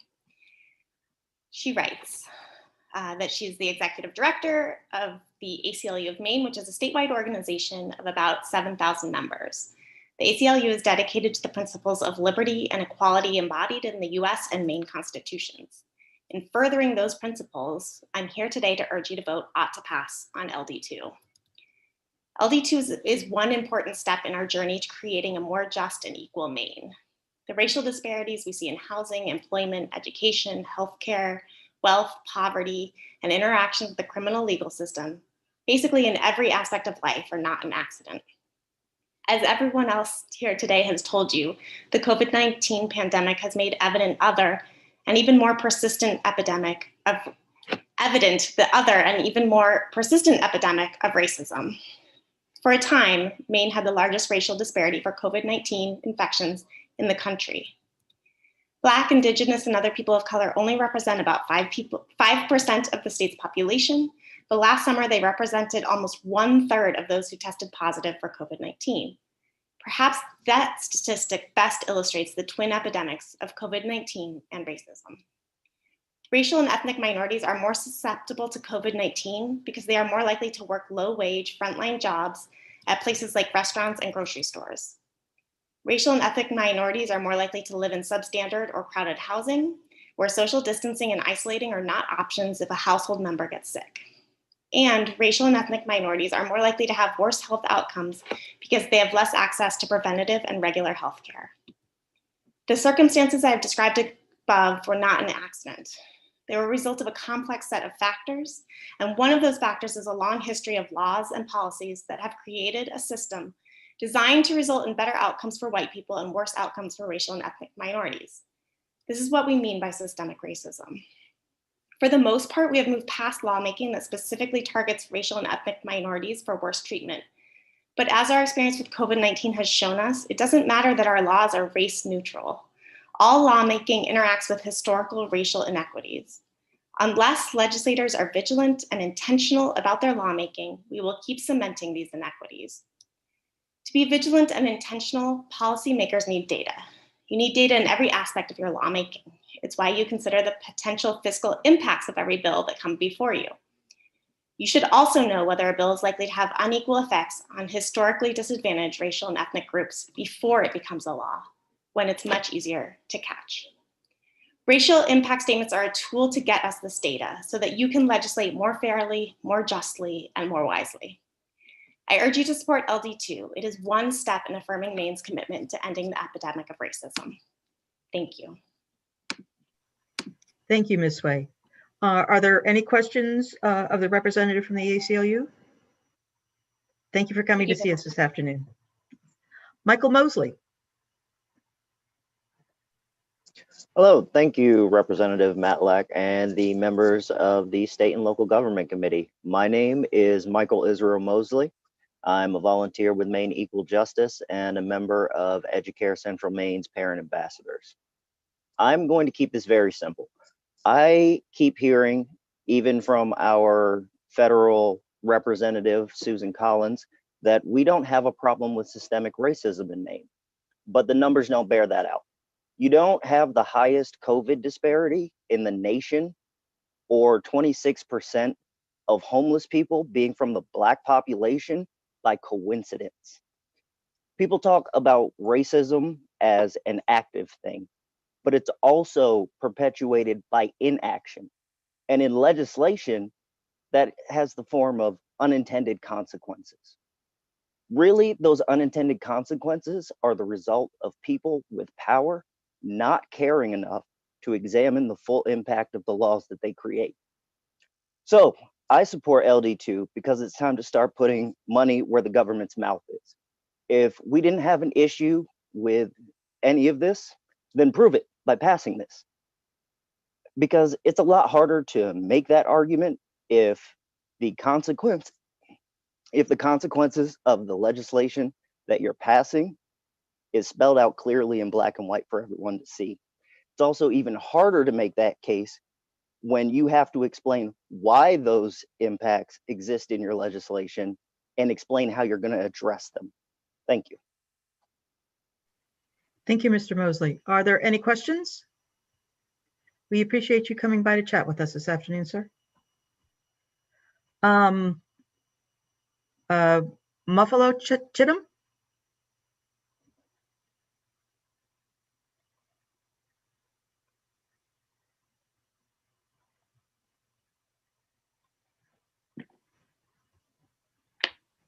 Good afternoon.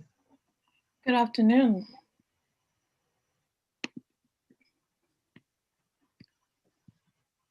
Thank you. My name is Muffalo Chittum, and I'm the Executive Director for the Maine Immigrant Rights Coalition. The Maine Immigrant Rights Coalition is a coalition with a commitment to advancing and defending the rights of immigrants. I'm hereby submitting the following testimony in support of this bill. Over the years, MERC has grown significantly from 20 to 73 organizations. MERC's mission is to improve the legal, social, and economic conditions experienced by Maine's immigrants, enhancing their lives while strengthening Maine through advocacy, information sharing, and collaboration, both through and among our member organizations. We are actively prioritizing the voices and perspectives and decisions of new Mainers community as we acknowledge the status quo that constantly disadvantage them. Maine's multicultural population is now complex and very diverse. According to the 2020 US projections, there are almost 90,000 multicultural people in Maine. This is a very significant growth. In just 9 years, the population of people of color has almost doubled. More than half of this population are foreign born, and the rest, about 40,000, are indigenous, naturalized, multicultural peoples of color. This population is the largest and it is the fastest growing population in Maine. The future of Maine resembles the future of US. It is multicultural, and the upcoming generation will shape our workforce and consumers. How does Maine develop an economic strategy for a diverse population that is spread out throughout our state and reside in both urban and rural areas, given these complex populations and scale? The short answer is that multicultural populations must be successful, safe, and seen in decision-making processes. In addition to this existing population, Maine has almost 10,000 multicultural college and university students, many from out of state. It has about 600 high-skilled H-1B visa workers. Many are in our IT and medical sectors. If we add up the multicultural population in Maine, out-of-state multicultural college and university students, H-1B workers, the combined multicultural population in Maine is going to be almost 100,000 people. I know that's a small number. But this population would be the most populous county in Maine. It is 6 times larger than the largest populous county in Maine. This bill will allow lawmakers to be more intentional about the effects of the work of the laws they enact. Therefore, there should not be a one-size-fits-all strategy for multicultural population here in Maine. Not anymore. Racial impact statements present objective factors that lead to a better informed decision-making. Policies often have unintended consequences that contribute to racial injustice. It would be best to understand and address them before bills become law. Merck acknowledges the enormous racial disparity in the COVID-19 data in our states. BIPOC population are in unfathomable pain, distress, and devastation due to the disappropriate impact of their overall well-being, as well as limited access to services in the midst of the pandemic. These disappropriate outcomes are a result of limited access to healthcare and the constant barrage of racial abuses and ongoing violence our communities face on a daily basis due to systems built to sustain the status quo of white supremacy. Racial impact statements often offer one way lawmakers can begin to consider these health disparities in a more constructive way.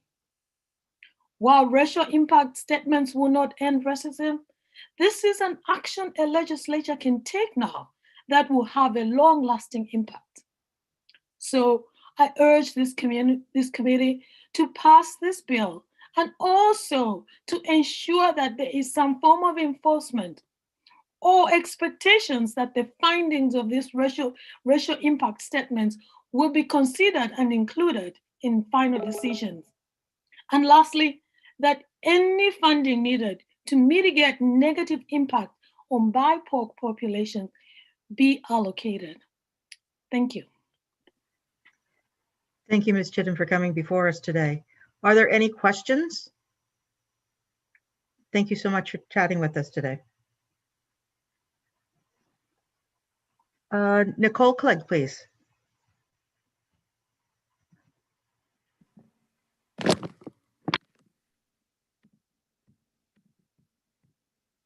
Good afternoon, Senator Baldacci, Representative Matlack, and members of the Joint Standing Committee on State and Local Government. My name is Nicole Clegg, and I serve as a Senior Vice President of Public Affairs at Planned Parenthood of Northern New England, and I'm pleased to submit testimony in support of LD2. At PPNNE, we have a deep understanding for how policy development and implementation can impact the lives of our patients, as well as the care we deliver. We have witnessed firsthand policies disproportionately impact communities of color, leading to starkly different health outcomes. Whether it's how state agencies respond to the COVID-19 pandemic, policies to address maternal and infant health, or efforts to reduce rates of cancer, the outcomes for people of color tell the story of what happens when laws are enacted without careful consideration to disparities based upon race. Racial disparities result from a complex set of factors, including socioeconomic disadvantages, resource allocation, and biased decision-making. By passing this legislation, policymakers will have a powerful tool to better understand the racial impacts of their proposals and take intentional steps towards developing policies that are more equitable. The bill would provide policymakers with the information and data they need to consider the impacts of future laws on racial, indigenous, and tribal populations. Consider as an example the rising disparities for maternal and infant health. Despite advancements in medical care, Rates of maternal mortality and morbidity in preterm birth have been rising in the US, including here in Maine. Maternal and infant mortality rates in the US far exceed the rates in similar large and wealthy countries. And when you examine this data by race, the disparities are shocking. Black women have pregnancy-related mortality rates that are 3 times higher compared to the outcomes for white women. And it's important to keep in mind that most pregnancy-related deaths are preventable. The factors driving the disparities in maternal and infant health are complex and multifactorial. Differences in health insurance coverage and access to care are important contributors, but you might also examine the broader social and economic factors and how structural and systemic racism and discrimination play a major role in why these disparities exist. This public health issue requires action and depends upon policy leadership. The 130th legislature will likely be considering a number of policy responses to address maternal and infant health. And LD2 could give the state policymakers critical information and data to better examine these disparities and help develop responses that will lead to improved health outcomes as well as more equitable lawmaking. Healthcare is just one example as to why LD2 is needed. Fact-based background analysis will support legislators in making fully informed decisions before enacting laws. History has shown us that policies often have consequences that contribute to disparities based on race. And this legislation could help Maine create laws that more reflect our shared values of fairness and justice.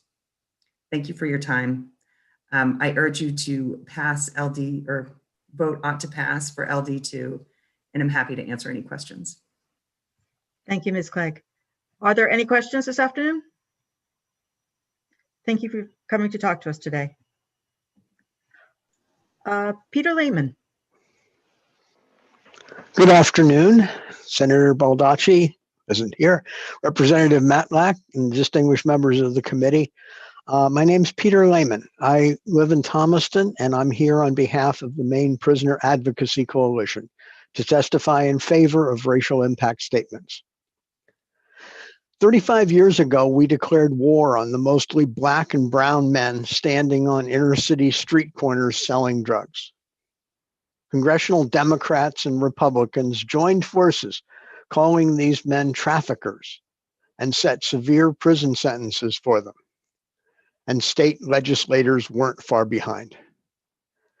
The unintended consequence was to fill our jails and prisons with millions of Black and brown men, and many of them are still there, costing us literally billions of dollars every year and devastating poor communities of color, when we thought we were protecting them.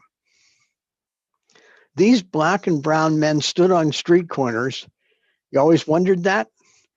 They stood on street corners so that the white men in cars could find them and toot their horns. That's why they were called honkies. Generally, no one bothered to stop those men in the cars, who took home amounts of drugs that would be prima facie evidence of trafficking if they'd been stopped.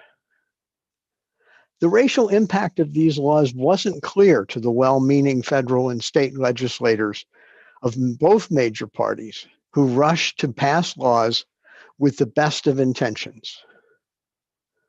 To this day, right here in Maine, among those sentenced for felonies, Black and brown people are much more likely to be sentenced to prison, even when they have the same number of prior convictions as their white counterparts. I've attached a graphic. At that time, in 1986, I was teaching a course in drugs and public policy at the University of Southern Maine. My students could have predicted the racial impact of these policies because they were sociology and criminology students, focusing on this single specific issue for a whole semester. In contrast, you legislators are struggling to make complex decisions about a ton of important issues in a very short time. And much of the information given you is from the testimony of interested parties. This bill is an attempt to introduce more knowledge and perspective into decisions, not to dictate decisions, but to provide increased input and information. Ukraine Prisoner Advocacy Coalition urges you to vote ought to pass. I'd be happy to answer any questions you might have. Thank you, Mr. Lehman. Do we have any questions for him this afternoon? Thank you very much, sir. Thank you. Rebecca Boulos. Good afternoon, Representative Matlack and distinguished members of the Joint Standing Committee on State and Local Government. My name is Becca Bolas. I'm a resident of South Portland, and I'm Executive Director of Maine Public Health Association. I'm here today to present our testimony in support of LD2. MPHA is the state's oldest, largest, and most diverse association for public health professionals. Our mission is to improve and sustain the health and well-being of all people in Maine through health promotion, disease prevention, and the advancement of health equity. As a statewide association, we advocate, act, and advise on critical public health challenges, assuring that all people in Maine lead healthful lives, regardless of their income or where they live. Racism is a public health crisis, a declaration that's been made by nearly 200 cities and counties in 5 states across the country. We see discrimination every day in all aspects of life, including housing, education, the criminal justice system, and employment, areas that are all certainly influenced by the policymaking process. We can and we must do better. The effort to dismantle systems of inequity is not easy, but it is necessary. It demands from us much time, untangling, and conscious effort, because these are systems that have existed and been perpetuated for hundreds of years and that reinforce one another. We must commit to paying attention to our language and our engagement and our disengagement from this work. Drawing on guidance from the American Public Health Association's past president, Dr. Kamara Jones, we implored the legislature to act in 3 ways. First is to name racism. The second is to ask, how is it operating here? And the third is to organize and strategize to act. According to Dr. Jones, racism is a system of structuring opportunity and assigning value based on the social interpretation of how one looks, which is what we call race, that unfairly disadvantages some individuals and communities and unfairly advantages other individuals and communities, sapping the strength of the whole society through the waste of human resources. This bill allows us to take meaningful action, identifying how racism is operating in state policymaking and organizing and strategizing to act to improve those efforts. In my testimony, you'll find more information about Dr. Jones's work to guide anti-racism efforts. Conducting a racial impact analysis is a policy approach that's used in other states. For example, last year in Minnesota, they established the House Select Committee on Racial Justice, which focused on several goals that I also included in my testimony. But one example of their goals was to study, evaluate, and conduct an assessment of the existing policies and practices of the Minnesota House of Representatives using an intersectional lens of racial equity, setting measurable goals to advance equity through these policies and practices. Last week, this committee released its first report to their legislature, a link to which is in my testimony. And according to this report, quote, policy decisions have played a central role in creating and maintaining the racial wealth gap. Race-conscious and discriminatory policies created the foundation for the racial wealth gap, and that reality means it will be difficult to close the gap with merely a focus on individual choices and behaviors of Black people. This context and background underscores LD2's importance for taking concrete action to improve how Maine's public policy impacts historically disadvantaged racial populations. This effort is a momentous undertaking and a critical learning opportunity, directing us to rethink our approaches to policymaking.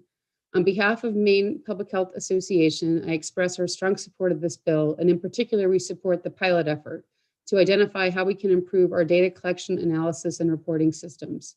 We're available to answer any questions, provide additional information, and to assist in this process. And I want to thank you all for your time and consideration. Thank you, Ms. Boulos. Are there any questions? Thank you for coming this afternoon.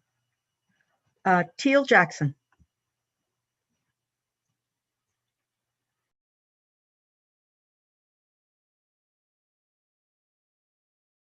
Ms. Jackson, you're on mute. Can you hear me now? Yes, I can. Awesome, thank you. So Senator Baldacci, Representative Matlack, and members of the Joint Standing Committee on the State and Local Government. My name is Teal Jackson. I am from Brewer. I am an activist, a community member, and I'm here to testify in favor of LD2. Not only am I a community member and an activist, my mother is a small business owner, a Mainer. My grandparents both were teachers, Mainers, and their parents, Mainers before them, and my father, a Black male and a military veteran. And when I'm reflecting on what it was like growing up in Maine, I can't help but also reflect on my experiences and the values that I was taught of what it is to be a Mainer. Those values being values of fairness, values of a community that cares, and values of justice and hard work. Even though we try to instill this on our youth, time and time again, when it comes to Black, Brown, and Indigenous Mainers, we have been left behind in our community and looked over. Their racial disparities are real. My family is a walking example of systemic and explicit racism. When people in power don't take into consideration the lived experiences of people that are in their community, it is directly detrimental. A racial impact statement would be a step in a direction to ensure that we exercise those values and that we still instill in our youth. Beginning with the practice of fairness, beginning with the practice of justice and hard work for everybody, and that everybody in our community that matters and we care. Overall, as a fifth generation Mainer, my family deserves to be in consideration in lawmaking just as much as anyone else. The Black, Brown, and Indigenous people of Maine deserve to be considered just like everybody else. Thank you for your time and consideration. Thank you, Ms. Jackson. Do we have any questions today for Ms. Jackson? Seeing none, we appreciate you coming to chat with us today. Whitney Parrish. Good afternoon. Representative Matlack, distinguished members of the Committee on State and Local Government. My name is Whitney Parrish, and I'm the Advocacy and Communications Director of Health Equity Alliance, otherwise known as HEAL. Health Equity Alliance is a nonpartisan nonprofit public health and harm reduction organization that envisions and works toward a world where health justice is realized for all Mainers, especially our most vulnerable and marginalized. To that end, we urge you to vote ought to pass on LD2. I'll try to do the Reader's Digest condensed version since so many folks have gone over these points, but to my colleague Rebecca's point, we do see this public health crisis of racism bear out in Maine through many ways. COVID-19 infection rate has been mentioned many times, discrimination in the healthcare system, poor and deadly health outcomes, et cetera. And unfortunately, Maine is not immune to this twin pandemic, as you've heard. These outcomes and disparities ripple through our communities and are felt for generations. Much of our work at HEAL involves supporting people who use drugs actively with harm reduction resources. We know that trauma is directly related to poor health outcomes. For example, people with higher instances of adverse childhood experiences, or ACEs, are exponentially more likely to develop heart disease and other diseases, but they are also 7 times more likely to drink alcohol problematically and 10 times more likely to inject drugs intravenously. ACEs scores can also predict rates of relapse, which skyrocket with each adverse experience. And childhood trauma does not always originate in the home. Experiencing systemic racism during development, childhood, and adolescence is traumatizing and at the root of too many of the health disparities every client we meet at HEAL. Trauma is at the root of the experience of nearly every trauma of every client we meet. And while they may not all experience discrimination based on the color of their skin, they do, however, feel the consequences of systemic racism through public health policy that leaves behind our most vulnerable.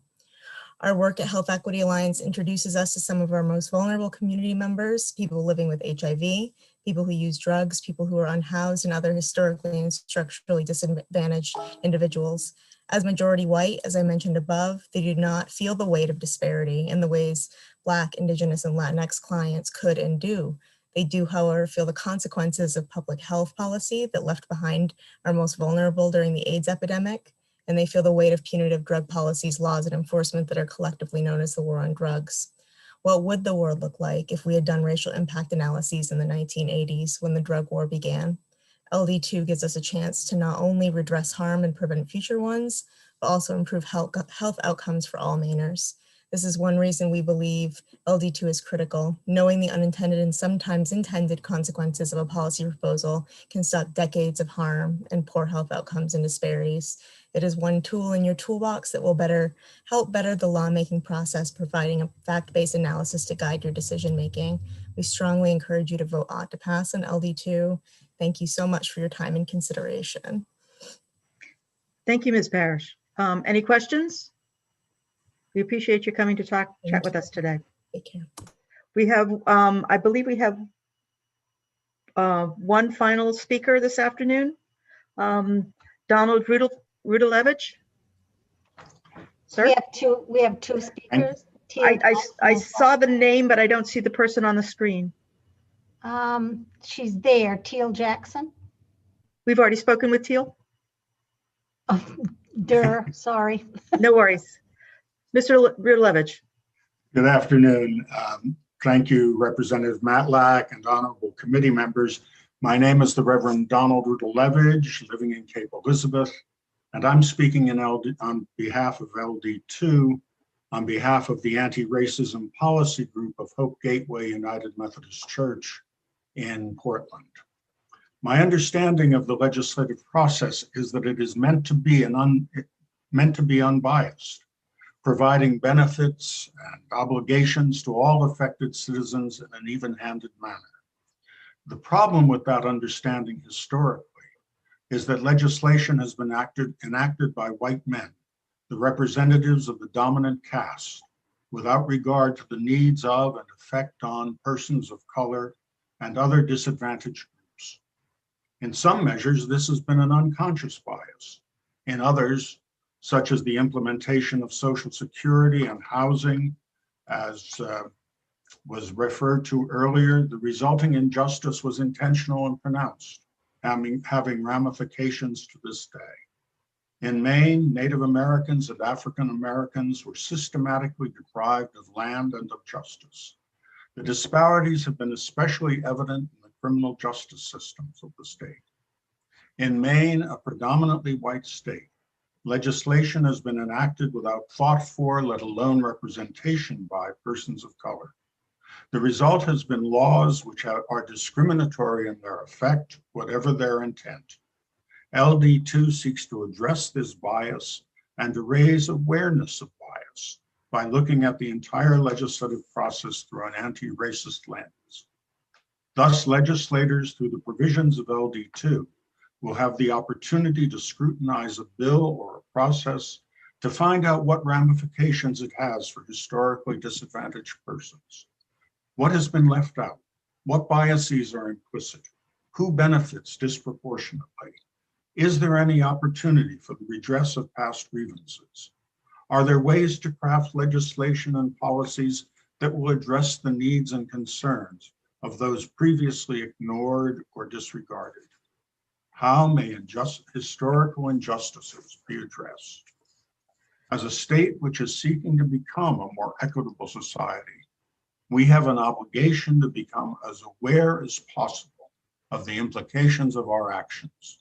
For the legislature, this is particularly important, since your policies and decisions affect all of us in Maine. We urge passage of LD2 to assist you in this important function.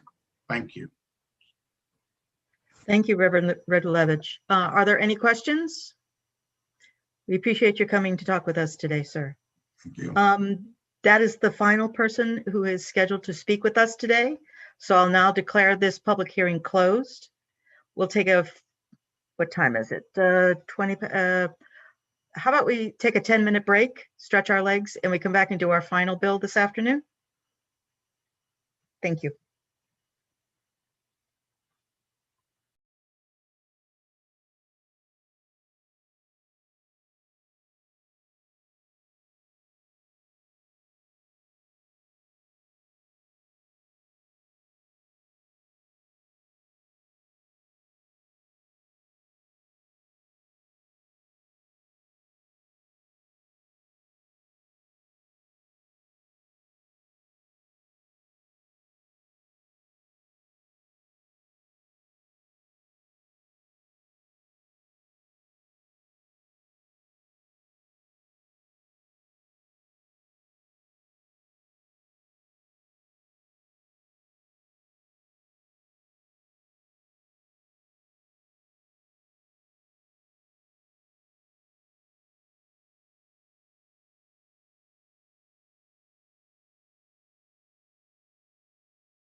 So I guess the real question is Representative Toole back with us? This is Kim Rosen, and Yes. I will be presenting Will Toole's testimony as Will Toole. Thank you, ma'am. Is he still in VLA? He has a chairs meeting. Ah, okay.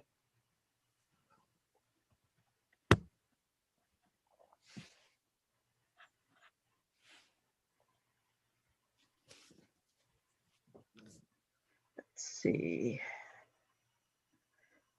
All right, how many of us are there? Do we have a quorum? 1, 2, 3, 4, 5, 6. We need Donna and or Walter. Lynn. Can you hear me? Yes, I can hear you. Thank you. I'm not sure. I'm here. My video was shut down by somebody or other. But oh, I'm here, but it says somebody on your end stopped my video.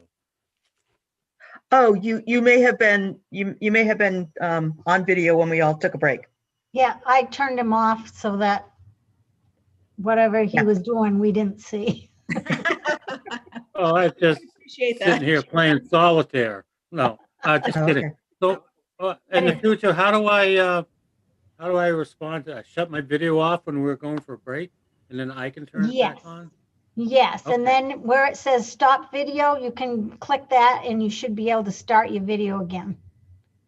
All right, very good. So if you can allow me to be back on, then you'll know that I'm actually here. 5, 6, 7. You can click it. 7. Lynn, did you have a question? Mine's not working either. Sorry, I can't turn my video back on.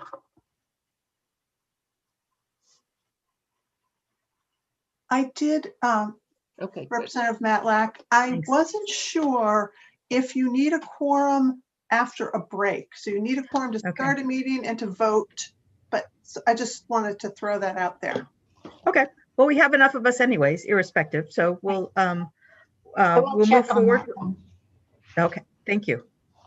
Our final bill this afternoon, Senator Rosen will be presenting on behalf of Representative Toole. Could you let us know which bill we are hearing about today? Thank you. This is LD 113. Thank you. And I am Senator Kimberly Rosen, Senate District 8, and I am reading this as Representative Will Toole. Representative Matlack, distinguished colleagues on the State and Local Government Committee. My name is Will Toole. I represent the communities of Cutler, East Machias, Eastport, Lubec, Machias, Machiasport, Rogues Bluff, Whiting, and Trescott Township, 130th Maine Legislature, and I'm here today to present LD 113, an act to strengthen the co-equal branches of Maine government by ensuring the legislature has access to necessary information. This legislation has a long and somewhat complicated history, as does the concept of co-equal branches of government, which we will be hearing a lot about this session, due in large part to the pandemic. So I will begin with my basic philosophy on that, and hopefully it will shed light on where I am coming from with this legislation. I believe that each branch of government has its role. We debate and deliberate new laws, the executive implements and enforces them, and the judicial branch interprets them. For that to happen, you must have co-equal branches of government where those who have day-to-day oversight and administration are accountable to those who craft policy. It is an essential function of our democratic republic, and it is something that must thrive beyond the personal politics of the day and age we live in. In a nutshell, this bill restores and reaffirms that delicate balance between executive and legislative branches. It requires that commissioners, and by extension their departments, participate in the committee process, even when it is not convenient or desirable. Those of you who have been around since the 127th know that this fundamental concept of good constitutional governance has been put to the test repeatedly. Many of you or your colleagues have seen it firsthand in your committees or in your personal dealings with departments over the years, to the point where when this very same bill was brought before this committee 2 years ago, we were repeatedly assured that such behavior would never happen again. As his father often told him growing up, never is a long time. And as a proud holder, this is Will, of a history degree from the University of Maine at Machias, history does have a way of repeating itself. Such was the case last summer when the Labor and Housing Committee asked Commissioner Fortman to address issues around the unemployment compensation system. The meeting was scheduled, advertised, and fell apart when the commissioner failed to show. In much the same way, former Corrections Commissioner Fitzpatrick failed to appear before the Appropriations and Criminal Justice Committees and a sea of county and local law enforcement officers during the 128th, when rumors of a wholesale jail consolidation plan were being batted about. Regardless of the administration and legislature, this kind of behavior should never be acceptable or allowable.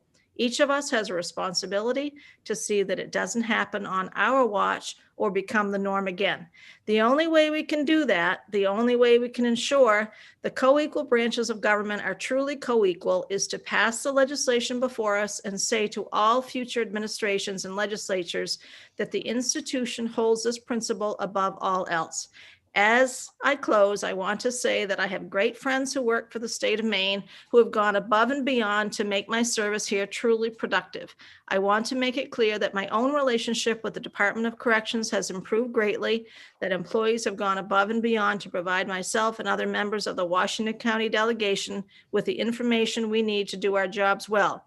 Such has been the case with Marine Resources as well, where he served 6 years before being assigned to a different committee this year. His point here is that my own experiences should be universal, that committee experiences should be universal, and that the law should be universal. I ask your consideration and support of this legislation, and I'm happy to answer any questions you may have. Thank you. Thank you, Senator Rosen. Are there, Representative Reisman, you have a question? Yes, thank you, Madam Chairman. In all respect to Senator Rosen, is she in a position to answer questions that really probably more appropriate to ask Representative Toole? Well, we can always ask them you may try, but we can also ask those questions at the workshop that we'll be holding next week. He did say he'd be happy to take any questions at the work session. Just a quick follow-up. Do we have any other testimony that is going to be looked at today? Not today, it is online though. Other people have commented on the bill? Yep, online, okay. Yep. Okay, thank you. But we have no other people that will be testifying on behalf of this bill. Okay, can I make a request for the workshop that we of a person who should be there? Is that appropriate? Who is that? His name is Gerald Reed. He's the chief counsel for the governor. He's a member of the chief council, or is the chief counsel. And the reason to request he be there? Well, because he had a rather poignant response to this potential legislation, and I think it'd be important for us to hear from him the reasoning behind the letter. Well, we can ask him if he can be here. Yes, please. I appreciate that. Thank you. All right. Seeing no other testimony for this bill, I declare this public hearing closed. Cheryl, your hand was halfway up. Yeah, I didn't want to interrupt you there, but we do not need it. Once we have a quorum in the morning, we do not need a quorum after that. Perfect. To vote. Yep. Thank you. Yep. All right, those are all the bills we will be hearing this afternoon. That's all the information that we have for now. Do we need to vote to adjourn? Yes. Yes. May I have a motion to adjourn? So moved. Thank you, Mr. Greenwood. Second. Several seconds out there. Terrific. So our committee is now adjourned for the day. Lynn will be turning off our video.